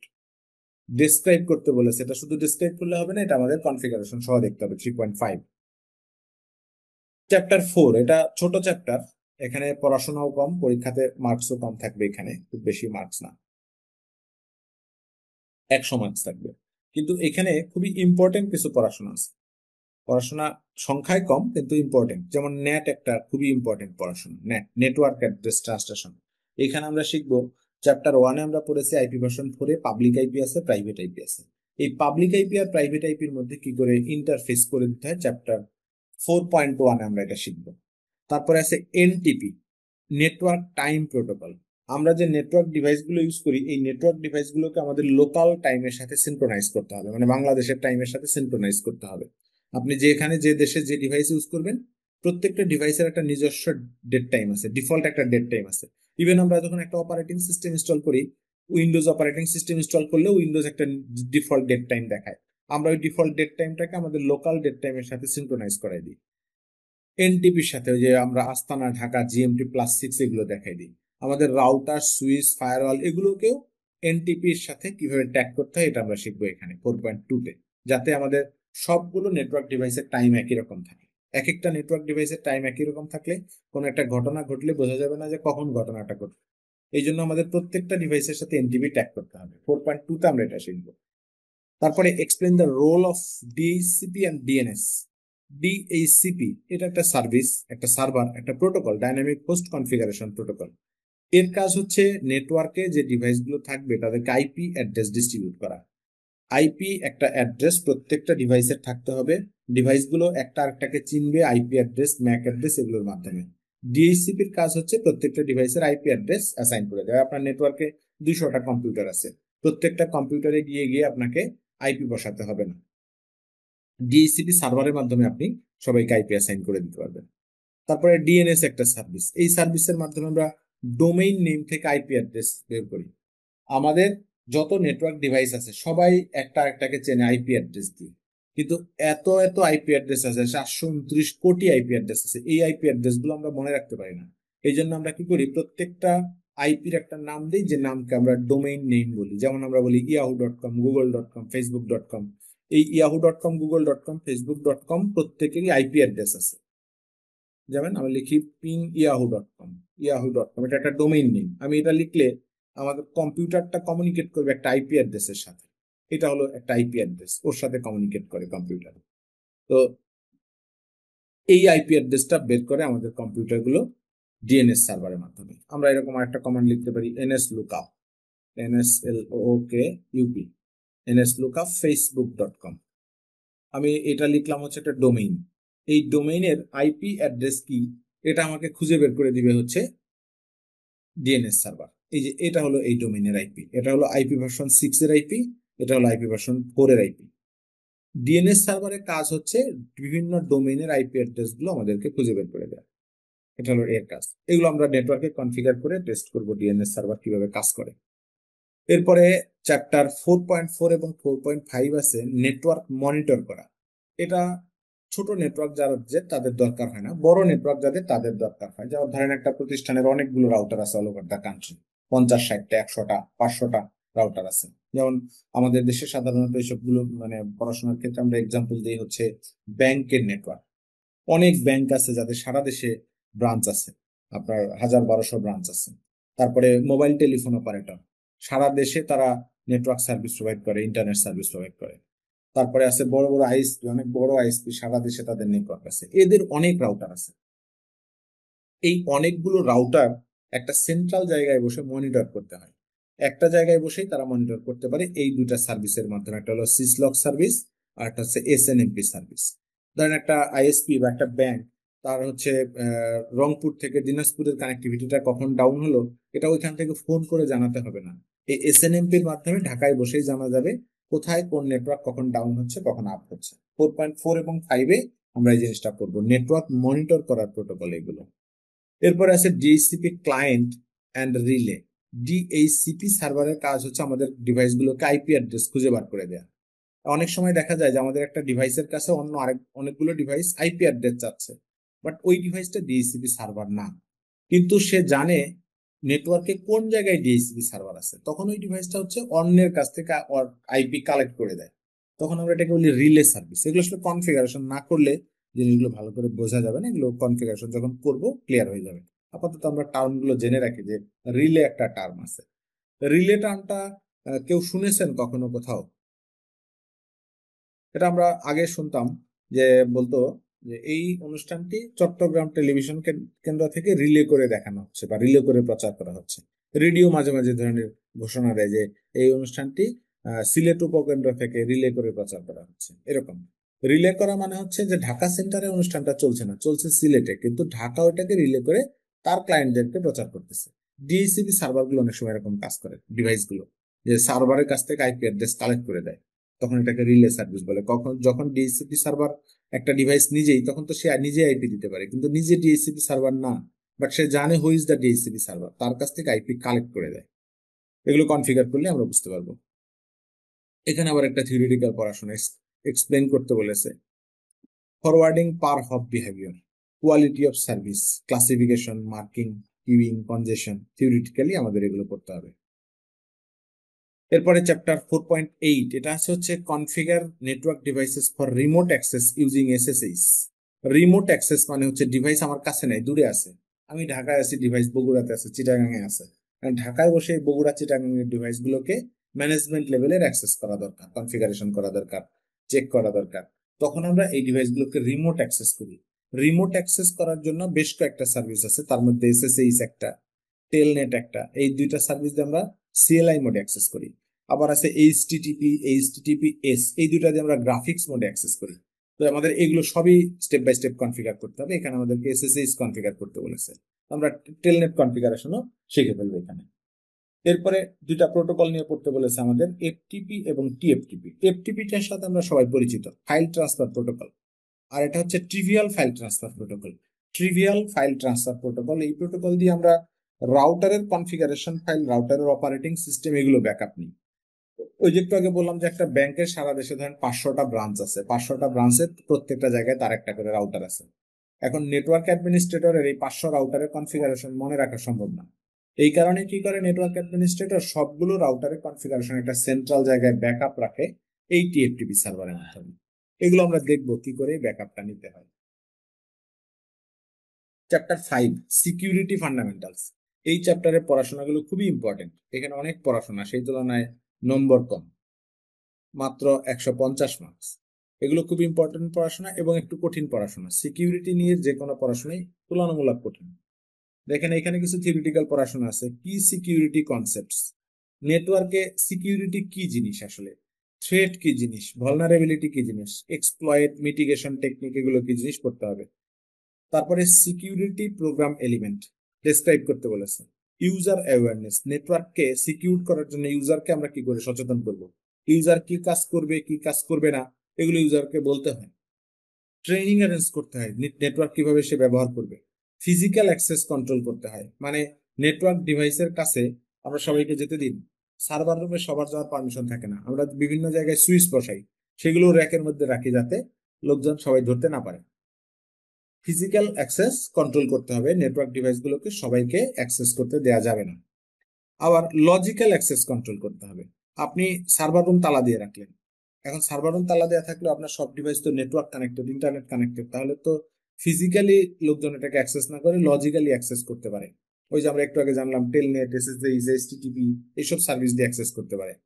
এগুলো দিয়েও যাতে অ্যাক্সেস করতে না পারে তার জন্য ডিভাইসের পাসওয়ার্ড সেট করতে হবে। পাসওয়ার্ড সেট করে এই পাসওয়ার্ড আবার রাউটারের ভেতরেই সেভ করে রাখতে হবে, লোকাল পাসওয়ার্ড বলে এটাকে। পাসওয়ার্ড সেট করে ডিভাইসের ভেতরেই সেভ করে রাখা, তখন এটাকে আমরা বলি লোকাল পাসওয়ার্ড। আর একটা হচ্ছে পাসওয়ার্ড একটা সেন্ট্রাল ম্যানেজমেন্টে নিয়ে আসবো, authentication, authorisation, accounting, triple a service বলে এটাকে। 5.3-তে আমরা শিখবো পাসওয়ার্ড কি করে প্রত্যেকটা রাউটারের ভেতরেই সেভ করে রাখা যাবে। আর 5.8-এ আমরা শিখবো পাসওয়ার্ড কি করে একটা সেন্ট্রাল জায়গায় ব্যাকআপ রাখা যাবে, একটা সেন্ট্রাল জায়গায় ব্যাকআপ রাখতে হবে। তাতে সুবিধা হচ্ছে যে ম্যানেজ করা সহজ হবে, 500 জায়গায় পাসওয়ার্ড না রেখে একটা সার্ভারে পাসওয়ার্ড রেখে দেবো। আমরা দুইটাই শিখবো, 5.3-তে শিখবো 500 জায়গায় কি করে পাসওয়ার্ড রাখবো, আর 8-এ শিখবো সার্ভারে কি করে রাখবো, একটা সেন্ট্রাল জায়গায় সব পাসওয়ার্ড রাখবো। এগুলো কিন্তু কনফিগার করতে বলেছেন। Describe security password policy elements, password management, password complexity, password alternative, password complexity মানে আপনি পাসওয়ার্ড যখন সেট করবেন ডিভাইস আপনাকে বাধ্য করবে টু মেক ইট কমপ্লেক্স, আপনাকে বলবে আপার কেস ইউজ করতে হবে, লোয়ার কেস ইউজ করতে হবে, মিনিমাম 8 ক্যারেক্টার দিতে হবে, তারপরে হচ্ছে স্পেশাল ক্যারেক্টার দিতে হবে। এরকম বিভিন্ন ধরনের কম্বিনেশন করতে হবে যাতে পাসওয়ার্ডটা কমপ্লেক্স হয়, এবং আপনি কম্বিনেশন না করে পারবেন না, ডিভাইস আপনাকে বাধ্য করবে যে আপনাকে এটা করতেই হবে। যেমন আপনি জিমেইলে একটা অ্যাকাউন্ট করতে চান, আপনাকে জিমেইল বলবে মিনিমাম 6 ক্যারেক্টার পাসওয়ার্ড দিতে হবে, 6 ক্যারেক্টার কম দিলে হবে না, আপনি অ্যাকাউন্ট করতেই পারবেন না। আপনি কোথাও কোথাও একটা ইউজার নেম পাসওয়ার্ড ক্রিয়েট করতে চান, আপনাকে বলবে 8 ক্যারেক্টারের পাসওয়ার্ড দিতে হবে, মাল্টিপল টাইপের কম্বিনেশন করতে বলবে। এই টাইপের জিনিসগুলো পাসওয়ার্ড কমপ্লেক্সিটির মধ্যে পড়ে এটা। তারপরে আছে হচ্ছে পাসওয়ার্ড অল্টারনেটিভ। পাসওয়ার্ড যখন আপনি চেঞ্জ করবেন, কোনো কোনো ক্ষেত্রে ডিভাইস আপনি এ যাবৎকালে যতগুলো পাসওয়ার্ড ইউজ করেছেন মনে রাখে, তার কাছে রেকর্ড থাকে। পরবর্তীতে যখন পাসওয়ার্ড চেঞ্জ করবেন, পূর্বে ইউজ করেছেন এরকম কোনো পাসওয়ার্ড দেওয়া যায় না। যেমন জিমেইলে আপনি চেক করে দেখবেন, আপনার জিমেইল অ্যাকাউন্টে যাবৎকালে আপনি যত পাসওয়ার্ড ইউজ করেছেন সব রেকর্ড জিমেইলের কাছে আছে। আপনি আগে ইউজ করেছেন কখনো কোনো না সময়ে, কোনো এক সময়ে, ওইরকম কোনো পাসওয়ার্ড জিমেইলে আপনি ইউজ করতে পারবেন না। তারপরে মাল্টি ফ্যাক্টর অথেন্টিকেশন, মানে একাধিক ডিভাইস থেকে পাসওয়ার্ড ভেরিফিকেশন করা। সার্টিফিকেট ইউজ করা, আমরা যে এসএসএল সার্টিফিকেট ইউজ করি, বায়োমেট্রিক ইউজ করি, ফিঙ্গারপ্রিন্ট দেই বা ফেস রিকগনিশন সিস্টেম ইউজ করি, এগুলো। চ্যাপ্টার 5.5, এখানে আছে হচ্ছে ভিপিএন কনফিগারেশন করা, remote access, IPsec remote access and site to site VPN, virtual private network. মানে ফিজিক্যালি প্রাইভেট নেটওয়ার্ক না, ভার্চুয়ালি আপনাকে বানাই নিতে হবে প্রাইভেট নেটওয়ার্ক। যেমন এরকম হলো যে আপনার ঢাকায় একটা অফিস আছে, আবার চিটাগাং একটা অফিস আছে, এই দুটো অফিসের মধ্যে আপনার একটা সিকিউর কানেক্টিভিটি এস্টাবলিশ করা দরকার। সেক্ষেত্রে বেস্ট সলিউশন হলো যে আপনি ঢাকা থেকে চিটাগাং পর্যন্ত একটা অপটিক্যাল ফাইবার কানেক্ট করে নেন। কিন্তু এটা বেস্ট হলেও কস্ট ইফেক্টিভ না, ম্যানেজ করা ঝামেলা হবে। এই কারণে আমরা কি করি, ঢাকা অফিসটাকে রাউটারের একটা ল্যান আইএসপি তে কানেক্ট করি, চিটাগাং অফিসটাকে একটা আইএসপি তে কানেক্ট করি, দেন এই দুইটা অফিসের মধ্যে একটা ভিপিএন কনফিগারেশন করে নিই। 5.5 আমরা এই ভিপিএন কনফিগার করা শিখবো। আইপিসেক ভিপিএন, যেটা লেটেস্ট ইন্টারনেট প্রোটোকল সিকিউরিটি, খুবই সিকিউর ডেটা, এটা কনফিগার শিখবো। 5.6 আমরা শিখবো অ্যাক্সেস কন্ট্রোল লিস্ট কনফিগার করা। অ্যাক্সেস কন্ট্রোল লিস্ট দিয়ে আমরা আমাদের নেটওয়ার্ক থেকে কারা কি কি সার্ভিস অ্যাক্সেস করতে পারবে এটা কন্ট্রোল করি। যেমন অনেক অফিস ফেসবুক বন্ধ করে রাখে, bdjobs.com বন্ধ করে রাখে, স্টক এক্সচেঞ্জের ওয়েবসাইট বন্ধ করে রাখে। এগুলো আমরা 5.6 শিখবো কি করে এগুলো কন্ট্রোল করতে হয়। এটাও খুব ইম্পর্টেন্ট, এটা থেকে পরীক্ষাতে ল্যাব আসে, 5.6 থেকে সিসিএনএ পরীক্ষায় ল্যাব আসে। এরপর আছে হচ্ছে লেয়ার টু সিকিউরিটি ফিচার, যেমন DCP snooping, dynamic ARP inspection, port security, এগুলো কনফিগার করা। 5.7 আমরা এগুলো শিখবো। চ্যাপ্টার 5.9 এবং 10, এই দুটাতে আবার হচ্ছে ওয়্যারলেস নেটওয়ার্ক নিয়ে পড়াশোনা আছে। ওয়্যারলেস নেটওয়ার্ক নিয়ে, যেমন হচ্ছে এখানে একটা ওয়্যারলেস নেটওয়ার্ক যখন আমরা কনফিগার করি সিকিউরিটির ক্ষেত্রে, ওয়াইফাই রাউটার কনফিগার করার ক্ষেত্রে আমরা সিকিউরিটি যখন দেই তখন এখানে এই অপশনগুলো আসে, WPA 2, WPA 3, এইগুলোর কোনটার কি মিনিং, কোনটার কি স্পেসিফিকেশন, WPA 2, WPA 3 এর মধ্যে পার্থক্য কি, মানে প্রত্যেকটা পার্থক্য আমাদের পড়তে হবে, ক্যারেক্টারিস্টিক জানতে হবে, পরীক্ষাতে এগুলো আসে, অবজেক্টিভ কোশ্চেন এগুলো আসে। এরপর আমাদের শিখতে হবে ওয়্যারলেস ল্যান ক্রিয়েট করা গ্রাফিক্স মোডে, এবং এখানে সিকিউরিটি ইউজ করতে হবে WPA 2 PSK। যারা ওয়াইফাই রাউটার কনফিগার করতে পারেন, বাসার ওয়াইফাই রাউটার বা অফিসের ওয়াইফাই রাউটার নিজে কনফিগার করেছেন, তারা এই টার্মগুলোর সাথে পরিচিত। WPA 2, WPA 3, WPA 3 অবশ্য নতুন আসছে, সব রাউটারে এটা নাই। এখন যে মার্কেটে নতুন রাউটার গুলো আছে এগুলোতে আছে, কিন্তু এটা পুরনো, এটা আরো পুরনো। WPA 2 PSK এটাও পুরনো। এই তিনটা টার্ম সবাই দেখে থাকার কথা যারা ওয়াইফাই রাউটার কনফিগার করেছেন। এখন আমাদের জানতে হবে যে এইগুলোর মধ্যে আসলে পার্থক্য কি।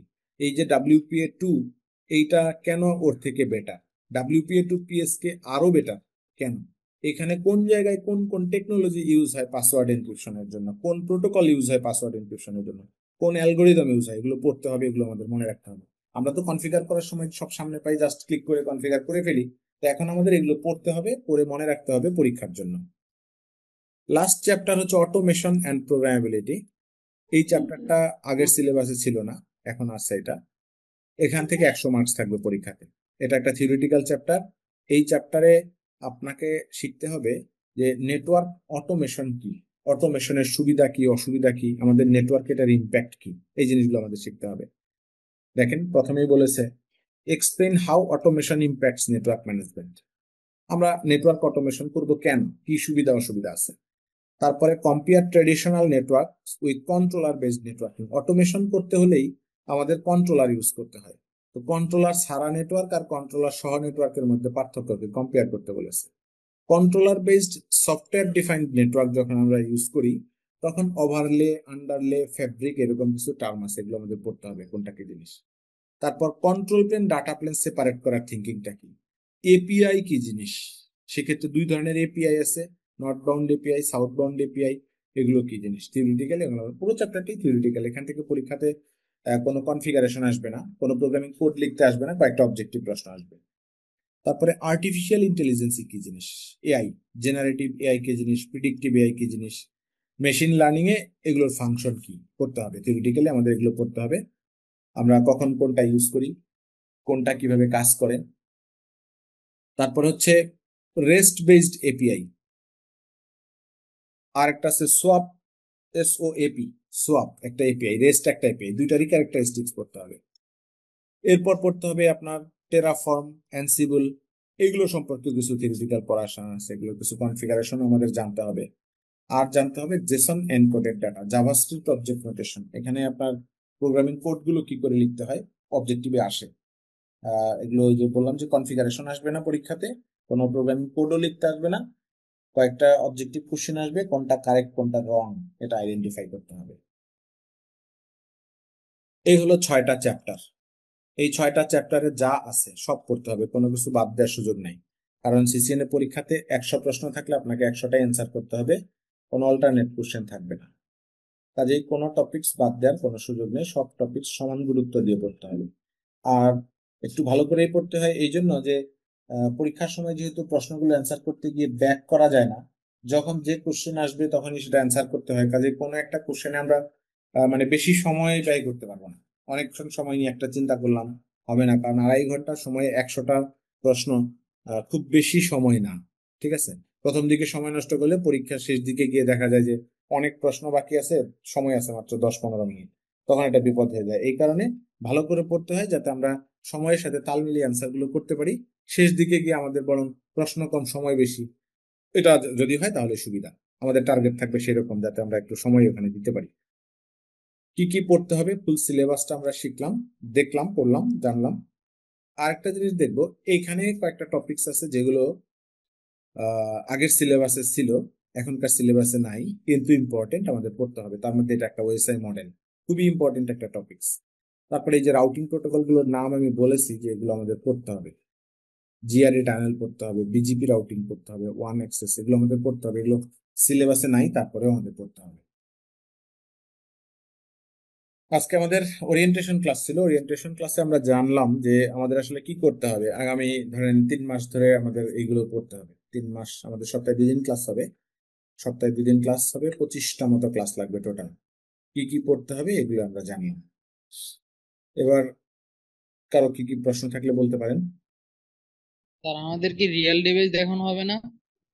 আহ এটা আচ্ছা একটু, স্যার, আমি আমি একটু প্রশ্ন অ্যান্সার করতেছি। আমি একটা হ্যাঁ, স্লাইড শেয়ার করতেছি, আমি ওই স্লাইডটা তাহলে আমি শেয়ার বন্ধ করে দেখাই দিব। আর আপনার প্রশ্ন মতে। হ্যাঁ জি। আমি আপনাদের গ্রুপে একটা দিয়েছি, রেজিস্ট্রেশন লিংক দিয়েছি, দয়া করে সবাই একটু রেজিস্ট্রেশনটা কমপ্লিট করবেন। আর আমি আপনাদের প্রশ্নগুলো অ্যান্সার আমি স্টেপ বাই স্টেপ দিচ্ছি, একটু সবাই একটু ধৈর্য ধরবেন। হ্যাঁ, আমি অ্যান্সার গুলো দিচ্ছি, আমরা সবাই অ্যান্সার দিয়ে দেবো আর কি, ইনশাল্লাহ। আচ্ছা, আমি কোর্সের কিছু আসসালামু আলাইকুম ভাই। বেসিক, হ্যাঁ জি জি, শুনতে পাচ্ছি। জি, আচ্ছা আমি তো একটু লেটে, আমি না মনে হয় আর কয়েকজন এখানে লেট করে জয়েন হয়েছে, তো ওই আচ্ছা, স্যারের সমস্যা নাই, পরিচয়টা বা সমস্যা নাই, আমাদের রেকর্ড আছে, রেকর্ড আপনি পাবেন, টেনশন নাই। হ্যাঁ, আমরা একটু 2টা মিনিট আমি শেষ করে তারপরে আপনাদের প্রশ্ন উত্তরে যাব। হ্যাঁ, আপনাদের চ্যাট বক্সে আমি রেজিস্ট্রেশন একটা অ্যাটেন্ডেন্সের লিংক দিয়েছি, আপনারা দয়া করে সবাই একটু রেজিস্ট্রেশনটা করবেন। আর আজকের যে সেশনটা হয়েছে পুরো সেশনটা রেকর্ডেড থাকবে, এটা আপনাদেরকে শেয়ার করব। তো যাই হোক, আমাদের প্রতিষ্ঠানের নাম 7i টেকনোলজি, ব্যানারে আজকে আমাদের এই সুন্দর একটা সিসিএনএ ক্যারিয়ার বা নেটওয়ার্কিং ক্যারিয়ারের একটা ফ্রি ওয়েবিনার অনুষ্ঠিত হলো, সম্পূর্ণ হলো। তো আমরা এটা আমাদের আমি আছি, আমাদের সংক্ষিপ্ত পরিচয়, আমি Mukul Hossain, course coordinator 7i technology আছি, এবং আমি এইটাকে অলমোস্ট 12-13 বছর ধরে কাজ করছি। একটা কোম্পানিতে ছিলাম, সেখানে শিফট এখানে আসছি। এই হচ্ছে আমার সংক্ষিপ্ত বর্ণনা। এবং আমি আপনাদের যারা আজকে সেশনে জয়েন করছেন, ম্যাক্সিমাম যারা ফোন কল রিসিভ করেছেন, অবশ্যই আমার সাথেই কথা হয়েছে। ইনশাল্লাহ নেক্সট আমার সাথেই কথা হবে আর কি। এখন আসেন আমরা কোর্সের ওভারভিউ নিয়ে আলোচনা করি। আমাদের যে আজকে যে কোর্স দেখলাম ওয়েবিনার, এটা হচ্ছে সিসিএনএ 200-301। এটা হচ্ছে কোর্ট আর কি। এটাকে বলে সাবজেক্ট কোড বা এক্সাম কোড। যখন আমরা এক্সাম দিব তখন দেখবো আর কি। ডিউরেশন হচ্ছে 60 আওয়ার্স। হ্যাঁ, ক্লাস আমাদের স্টার্ট হবে হচ্ছে 14ই অক্টোবর, আবার নেক্সট টিউসডে। অর্থাৎ আমাদের ক্লাসের শিডিউল হচ্ছে স্যাটারডে এবং হচ্ছে টিউসডে, অর্থাৎ শনিবার এবং মঙ্গলবার রাত 9টা থেকে 11টা। এটা আমাদের নেক্সট ফার্স্ট ক্লাস হবে 14ই অক্টোবর। আচ্ছা, এখন আসেন আপনি আমাদের এখানে কেন কোর্স করবেন। এখানে আপনি হ্যান্ডস অন ল্যাব পাবেন। এখানে আপনি যেহেতু অনলাইন ক্লাস করতেছেন, সেখানে সিসকো প্যাকেট টিচারে আপনাদেরকে প্র্যাকটিস করানো হবে। 2 ইয়ার্স রিপিট ফ্যাসিলিটি থাকবে। আমাদের কোর্সটা সম্পূর্ণ 2 বছরের জন্য আপনি পুনরায় আবার ফ্রি অফ কস্টে করতে পারবে। Provide class record. এই যে আজকে যেরকম রেকর্ড হচ্ছে, প্রতিদিন এরকম রেকর্ড আপনাদেরকে দেওয়া হবে ক্লাস শেষের সাথে সাথে, এবং আপনাদের একটা কোর্স কমপ্লিটের সার্টিফিকেট দেওয়া হবে। তো এই হচ্ছে। আর আসি আমরা হচ্ছে আমাদের কোর্সের ফিটা। আসলে আমাদের রেগুলার ফি হচ্ছে 12,000 টাকা। এখানে আমরা মোটামুটি 60% ডিসকাউন্ট দিয়ে আমরা এখানে অফার করেছি আপনার 4,999 টাকা। সাথে আপনার মাইক্রোটিক আইএসপি সেট আপ 100% এই কোর্সটা আমরা এই কোর্সের সাথে আপনাদেরকে ফ্রি দিচ্ছি। এবং পেমেন্ট মেথড বিকাশ, নগদ, রকেট এর মাধ্যমে পেমেন্ট করতে পারবেন। আর স্যার আমাদেরকে এই কোর্সের একটা ভেন্ডর এক্সাম আছে, অফিসিয়াল একটা এক্সাম দিতে হয়, সেটা সম্পর্কে মোটামুটি অনেক আলোচনা করেছে। আমি এখানে কিছু তথ্য কারেকশন করি। এখানে হচ্ছে এক্সামের রেজিস্ট্রেশন ফি হচ্ছে $300। এটা হচ্ছে সিসকোর অফিসিয়ালি প্রাইস। এটা একাডেমিক ভাউচার পাওয়া যায়, এখানে ডিসকাউন্ট পাওয়া যায়। ডিসকাউন্ট হলে 25, 26, 27 এর মধ্যে একটা প্রাইজে পাওয়া যায় আর কি। আর যদি আপনি $300 চিন্তা করেন, রেগুলার প্রাইস বাংলাদেশের কারেন্সি অনুযায়ী মোটামুটি আপনার 36-37 হাজার টাকার মতো খরচ পড়ে যায়। কোর্স এক্সামের ডিউরেশন মোটামুটি 140 ঘন্টা, 170 স্লটের উপর ডিপেন্ড করে। দুটা টাইপে এক্সাম দেওয়া যায়। একটা হচ্ছে অনলাইন প্রক্টর এক্সাম, যেটা আপনি বাসায় বসে যে কোনো অবস্থানে 247, মানে 24 ঘন্টা যখন তখন আপনি পরীক্ষা দিতে পারবেন। এটা ক্যাজুয়াল আপনি নিজের মতন করে করতে পারবেন, এটা দেওয়া যায়। আরেকটা হচ্ছে লোকাল টেস্ট সেন্টার, পিয়ারসন ভিইউ এর অথরাইজড টেস্ট সেন্টার আছে বাংলাদেশের বেশ কিছু। এখানেও আপনি রেজিস্ট্রেশন করে পরীক্ষা দিতে পারবেন। সেক্ষেত্রে কিছু বাইন্ডিং আছে, তাদের সেন্টার শিডিউল কখন ওপেন আছে, কখন স্লট ফাঁকা আছে, সেই অনুযায়ী আপনাকে শিডিউল করতে হবে। আর অনলাইনের ক্ষেত্রে আপনি 247 যে কোনো সময় রাত ভোর 4টা, 5টা, রাত 2টা, 3টার দিকেও পরীক্ষা দিতে পারবেন। এটা হচ্ছে প্রক্টর বেসড এক্সাম। আর এখানে এক্সাম ফিটা বলা আছে $300, যেটা বাংলাদেশ 36 থেকে 38 হাজার টাকার মতো অ্যাজ ইট ইজ একটা কস্টিং আছে। তো একজন একজন প্রশ্ন করেছিল যে আমরা আসলে প্র্যাকটিসটা আসলে কিভাবে করব। আমরা ফার্স্ট টাইম আমরা সিসকো প্যাকেট টেস্টারকে প্র্যাকটিস করব, এবং আমরা রিয়েল প্র্যাকটিস করব। আমরা 2 থেকে 3টা ফিজিক্যাল ল্যাব ক্লাস করাবো। এটা হচ্ছে আমাদের ডিসেম্বর বা জানুয়ারি থেকে আমাদের ফিজিক্যালি অফলাইন কার্যক্রম শুরু হবে। তখন আপনারা আপনাদের ট্রেনিং যখন মাঝামাঝি বা শেষের দিকে, এই ট্রেনিং চলাকালীন সময় 2 থেকে 3টা আমরা ফিজিক্যাল ল্যাব ক্লাস নিব। যখন আপনারা ইন্টারেস্টেড হবেন, আপনাদেরকে অ্যানাউন্সমেন্ট করা হবে, আপনারা আসবেন। তো এখন আপনারা আপনাদের এই কোর্স রিলেটেড এতক্ষণ যে আপনারা শুনলেন, জানলেন, হ্যাঁ, এখন যত ধরনের কোশ্চিন আছে এখন আপনারা নির্দ্বিধায় প্রশ্ন করতে পারেন।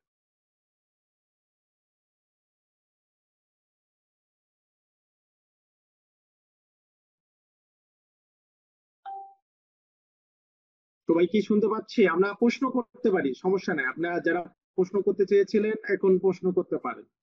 স্যার, এমটিসিএন এর কোর্স কি শুধু 2 থেকে 3টা ক্লাসই নিবে না? না না না না না, ওইটা ফুল কোর্স। ওটা ফুল কোর্স। ওটা আমাদের যে অফিসিয়ালি আমরা যে কোর্স গুলো অফার করে থাকি, সিমিলার সেম কোর্সটাই আপনারা ফ্রি পাবেন এই কোর্সে অ্যাডমিশন নিলে। ঠিক আছে, এই কোর্সে অ্যাডমিশন নিলে কোর্সটা ফ্রি পাবেন। ওইটা 2 থেকে 3টা না, ওটা ম্যাক্সিমাম ক্লাস হবে 12 থেকে 14টা ক্লাস হবে আপনাদের। ওটার জন্য আলাদা সার্টিফিকেট পাবেন। মানে একটা ফুল, যারা এই কোর্স না করে ডিরেক্ট যারা মাইক্রোটিক কোর্স করতে আসবে, তাদের জন্য যে ফিটা নির্ধারণ, তারা যে কোর্সটা পাবেন, আপনারা এই কোর্সে ভর্তি হলে ওই কোর্সটাই পাবেন আপনারা। এর কোর্সের কোনো পরিবর্তন বা মার্জিত কোনো কিছু নাই, একদম সেম পাবেন। হ্যাঁ, মাইক্রোটিক আমাদের যে আইএসপি সেট আপ যে কোর্সের সিলেবাস আছে, সম্পূর্ণ সেই সিলেবাসটা 36 আওয়ার বা 30 আওয়ার্সের একটা সিলেবাস আপনাদের কভার করা হবে আর কি। সেই ক্ষেত্রে কি আমাদের এই কোর্সটা কমপ্লিট করার পরে সেকেন্ড যে কোর্সটা অফার করছেন সেটা শুরু হবে নাকি প্যারালালি না, এটা শুরু এটা হবে? এরকম না। আপনারা এই ট্রেনিং এ এনরোল হওয়ার সাথে সাথে আমাদের এক্সিস্টিং যারাই নেবেন, বা এক্সিস্টিং আমার যে ব্যাচ শুরু হবে ওখানের সাথে মার্চ হতে পারবেন, এবং আপনি চাইলে এই ট্রেনিং সম্পূর্ণ করার পরে দেন আপনি চাইলে ওই কোর্সটা আপনি করে নিতে পারবেন। এটা আসলে আপনি কমার্শিয়াল টাইমে করে নিতে পারবেন, এটা আসলে আপনাকে ফোর্স করবো না যে আপনাকে এখনই ব্যাচ শুরু হচ্ছে আপনি এটা করে নেন। আমরা এই ফোর্স আপনাকে করবো না। আপনি চাইলে এট এ টাইমে দুটো কোর্স চালাই দিতে পারেন, অথবা এইটা শেষ করে ওইটা আপনি নিতে পারেন, বাট ওইটা ফ্রি পাবেন। ওইটা আপনি যতদিন আপনি বেঁচে থাকবেন ততদিন আপনি আমাদের কাছ থেকে ওই কোর্স আপনি নিতে পারবেন, আমরা যতদিন বেঁচে থাকবো। হ্যাঁ, তো এর মানে না যে এই ডেডলাইনের মধ্যে আপনাকে এই কোর্সটা করে নিতে হবে, এরকম কোনো রেস্ট্রিকশন বা বাউন্ডারি নাই যে করতে হবে। আশা করি প্রশ্ন বুঝতে পেরেছেন। কি বুঝতে পেরেছি। ওকে, কোর্স তো অনেক আউটলাইন আছে, 25টা ক্লাসে কি সম্ভব শেষ করা? শোনেন, সম্ভব অসম্ভব বলে কিছু না। আপনি যদি নিয়মিত ক্লাসে উপস্থিত থাকেন, নিয়মিত ক্লাস হয়, অবশ্যই সম্ভব। কারণ আমরা গত 12-13 বছর ধরে আমরা কোর্স গুলো নিয়ে আসতেছি, ডেলিভারি দিচ্ছি আর করে আসতেছি। এটা ইম্পসিবল বলে কিছু না, আরো শর্ট টাইমে করা যায় এই কোর্স গুলো, আরো ধরেন আপনি কম টাইমের ভিতরেও কভার করা যায়। ঠিক আছে, যায় না এমন কিছু না। আপনি যদি 6 মাস, এই 3 মাসের সেশনই দেখবেন যে অনেক স্টুডেন্ট, দেখবেন যে ম্যাক্সিমাম স্টুডেন্ট জয়েন করবে না, আজ এই ব্যস্ততা ও ব্যস্ততা, ভিডিও দেখে নিব, এরকম অনেক হয়।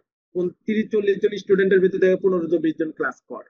ঠিক আছে, কারণ আমাদের আসলে লং কোর্সে আসলে আপনি কারো ধৈর্য নাই, 6 মাস 1 বছর ধরে কোর্স করবে সিসিএনএ কোর্স, এরকম আসলে এনার্জি নাই। ঠিক আছে, তো সেটাকে আমরা আসলে কাস্টমাইজ করে অফিসিয়ালি যে কন্টেন্টটা স্যার দেখাইছেন সেটার আঙ্গিকেই আপনাদেরকে শেখানো হবে, এবং যে এখানে যে লার্নটা করবেন আপনার পরবর্তী স্টেপে যাওয়ার জন্য কোনো কিছুতে আপনি আটকাবেন না। ইনশাল্লাহ সবকিছু এখানে কাভারেজ হবে, মানে সিসিএনএ কোর্স আপনি এখানে যা আছে সবকিছুই পাবেন ইনশাল্লাহ। যেমন আমাদের ভেন্ডরে যেরকম বলছিল যে কিছু হোমওয়ার্ক দিবে, যেমন আমি হোমওয়ার্ক যদি বাসায় আমার কোনো সমস্যা হয় তাহলে সেক্ষেত্রে কি আমি সাপোর্ট পাবো না? অবশ্যই পাবেন, আপনাদের একটা হোয়াটসঅ্যাপ গ্রুপ থাকবে।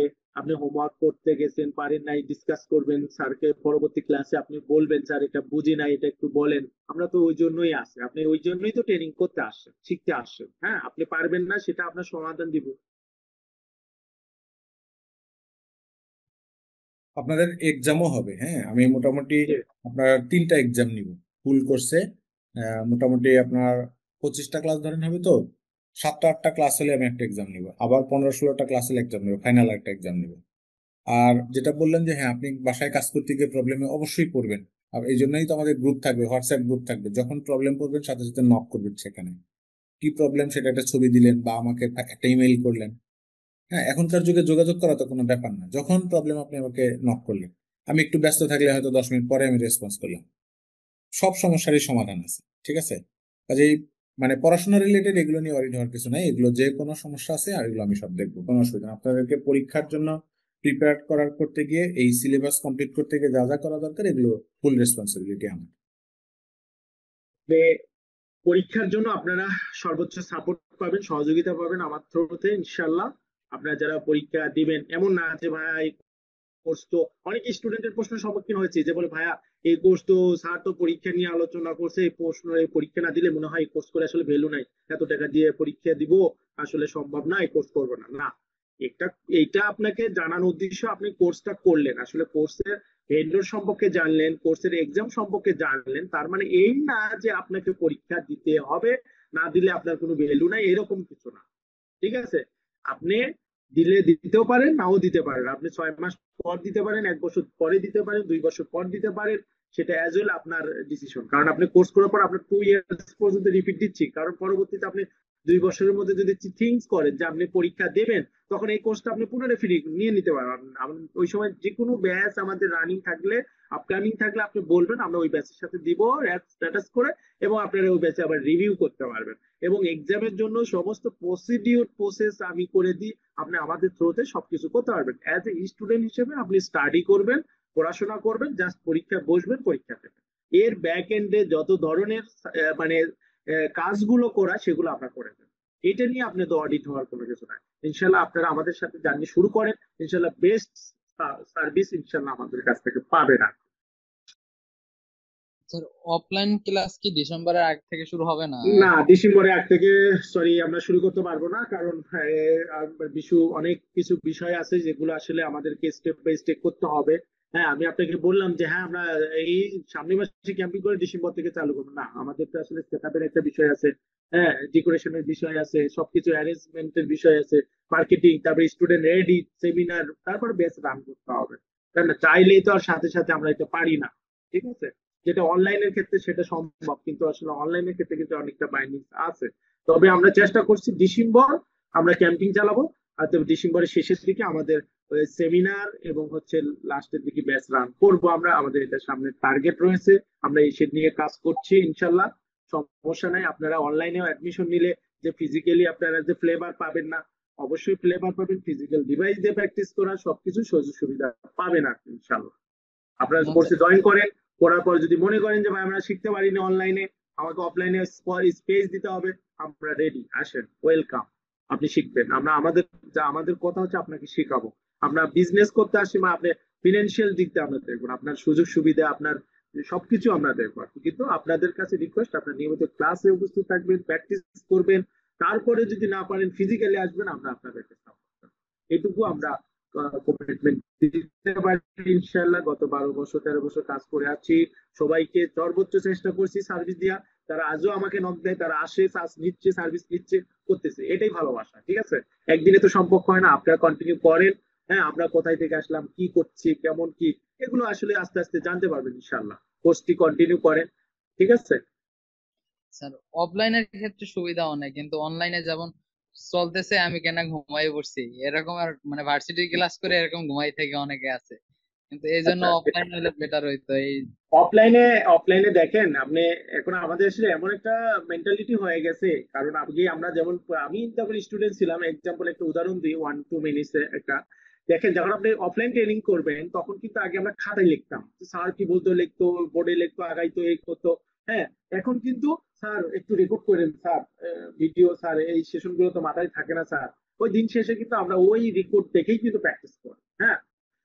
অফলাইনের ক্ষেত্রে ডিফারেন্স কি, আপনি স্যারের সামনাসামনি থাকেন, একটা থাকে, যেমন ল্যাব ক্লাস গুলো করতে গিয়ে একটু থাকে, তো সেই ক্ষেত্রে অনেকের ক্ষেত্রে দেখা যায় যে ফিজিক্যালি এসে ক্লাস করার সমস্যা, মানে আসতে পারে না, তাদের জন্য অনলাইন। আর যারা আসতে পারেন বা ক্লাস কন্টিনিউ করতে পারেন তাদের জন্য অফলাইন।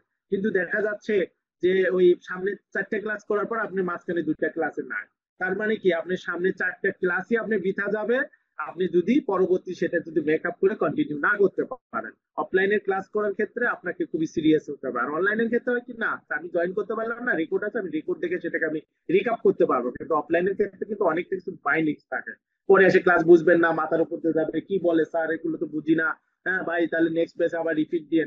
এই যে শুধু ওই যে পিছনে যাচ্ছেন যাচ্ছেন, দেখা যাচ্ছে 6 মাসেও আমি তো কাজ করছি, আমি জানি, তো দেখা যাচ্ছে একটা স্টুডেন্ট 1 বছরও সে সিসিএন এ ফুললি ব্যাচ কমপ্লিট করতে পারে না, এরকম রেকর্ড আমি আমার লাইফে অনেক স্টুডেন্টের ক্ষেত্রে দেখতে আসি, হ্যাঁ।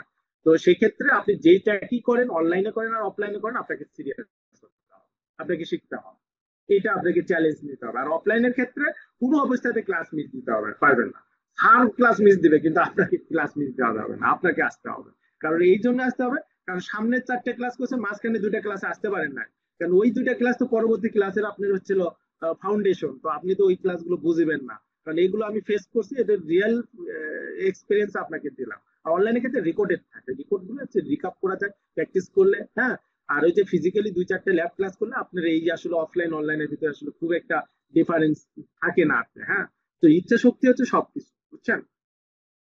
তো যাই হোক, বাকিরা আমরা যদি কোশ্চেন থাকে প্লিজ বলবেন। অফলাইনে অনেকে আছে, যেমন অফলাইনে আমার কোনো সমস্যার কারণে মিস চাইলে ব্যাকআপ ক্লাস নেয়, অনেক জায়গায় দেখছি ব্যাকআপ ক্লাস নেয়, হ্যাঁ, হ্যাঁ, এক্ষেত্রে যদি জি, ব্যাকআপ জি, ক্লাস থাকে তাহলে তো কোনো সমস্যা নাই, আর যদি ব্যাকআপ ক্লাস না থাকে তাহলে তো বুঝতে সমস্যা হয়ে যাবে। বুঝতে পারছি। আচ্ছা, আমরা বাকিদের কারো কোনো কোশ্চেন থাকলে আমরা প্রশ্ন নিই, যদি না থাকে তাহলে, যেহেতু 10:30 বেজে গেছে, আপনারা অনেক আগ্রহ নিয়ে ক্লাসটা করেছেন, সবাইকে অসংখ্য ধন্যবাদ। ইনশাল্লাহ নেক্সট কথা হবে। আর বাকি যদি কারো কোশ্চেন থাকে প্লিজ প্রশ্ন করবেন, কারণ 10:30 বেজে গেছে, অনেকে অফলাইনে অফিসে ক্লাস করতে কাজ করতে করে সেক্ষেত্রে এসে জয়েন করছেন।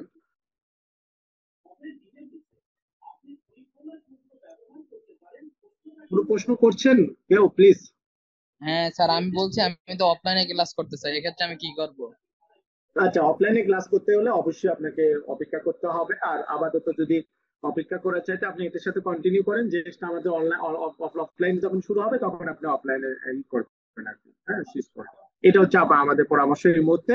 তাছাড়া আসলে আমাদের কাছে আসলে আপনার পরামর্শের কোনো আসলে বা আপনাকে কোনো সাজেস্ট দিতে পারতেছে না, কারণ এই মুহূর্তে যেহেতু আমাদের অফলাইন নেই, আমি আপনাকে দিতে পারতেছি না। তবে আপনি কন্টিনিউ করেন, নেক্সট ব্যাচ রান হলেই আপনাকে অফার করবো যে আপনি অফলাইন শুরু হয়েছে, আপনি অফলাইনে শেষ করতে পারেন।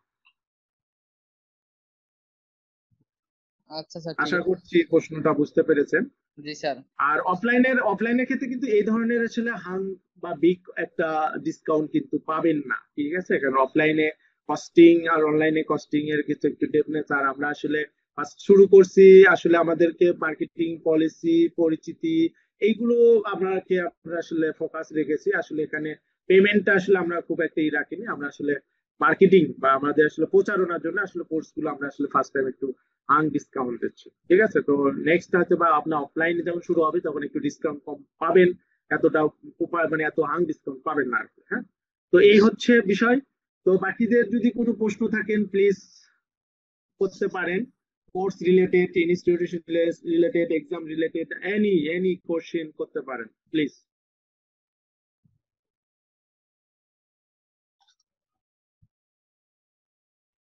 আপনাদের পেমেন্টটাকে একবারে দিতে হবে নাকি হচ্ছে না, যে 3 মাসের কোর্স আচ্ছা, আমরা বুঝতে পারছি। পুরো আচ্ছা, আচ্ছা, আমি বুঝতে পারছি পেমেন্ট সিস্টেমটা। এটা আসলে আমাদের যে পেমেন্টটা আমরা আসলে একদম তো বলছি যে আমরা 12,000 টাকায় কোর্স, আপনাকে আমরা 5,000 টাকা অফার করছি, সাথে আবার আপনার মাইক্রোটিকের এমটি মানে মাইক্রোটিক আইএসপি সেটআপ কোর্স আমরা ফ্রি দিয়ে দিচ্ছি। তো এই বিষয়গুলো নিয়ে আমার সাথে আপনাদের কথা হবে, তখন এই বিষয়গুলো পেমেন্ট বিষয়গুলো নিয়ে আমি সবার সাথে ডিসকাস করবো আর কি। হ্যাঁ, যে কেমনে পেমেন্ট করা যাবে, কি সিস্টেমে যাবে না যাবে সেগুলো নিয়ে আমি আপনাদের সাথে ওভার ফোনে কথা হবে। আপনি যদি রেজিস্ট্রেশন না করে থাকেন ডাটাতে রেজিস্ট্রেশন করে রাখুন।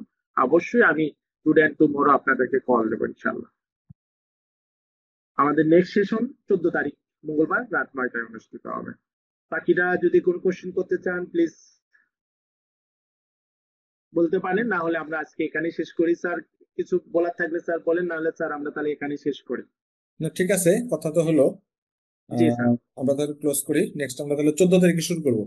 হ্যাঁ, 14 তারিখে শুরু করব। সবাই ভালো থাকবেন, সবার সুস্বাস্থ্য কামনা করে আমরা এখানেই শেষ করছি। শুভরাত্রি। কথা হবে ইনশাল্লাহ ভালো থাকবেন নেক্সট সবাই। সেশনে। সবাই ভালো থাকবেন।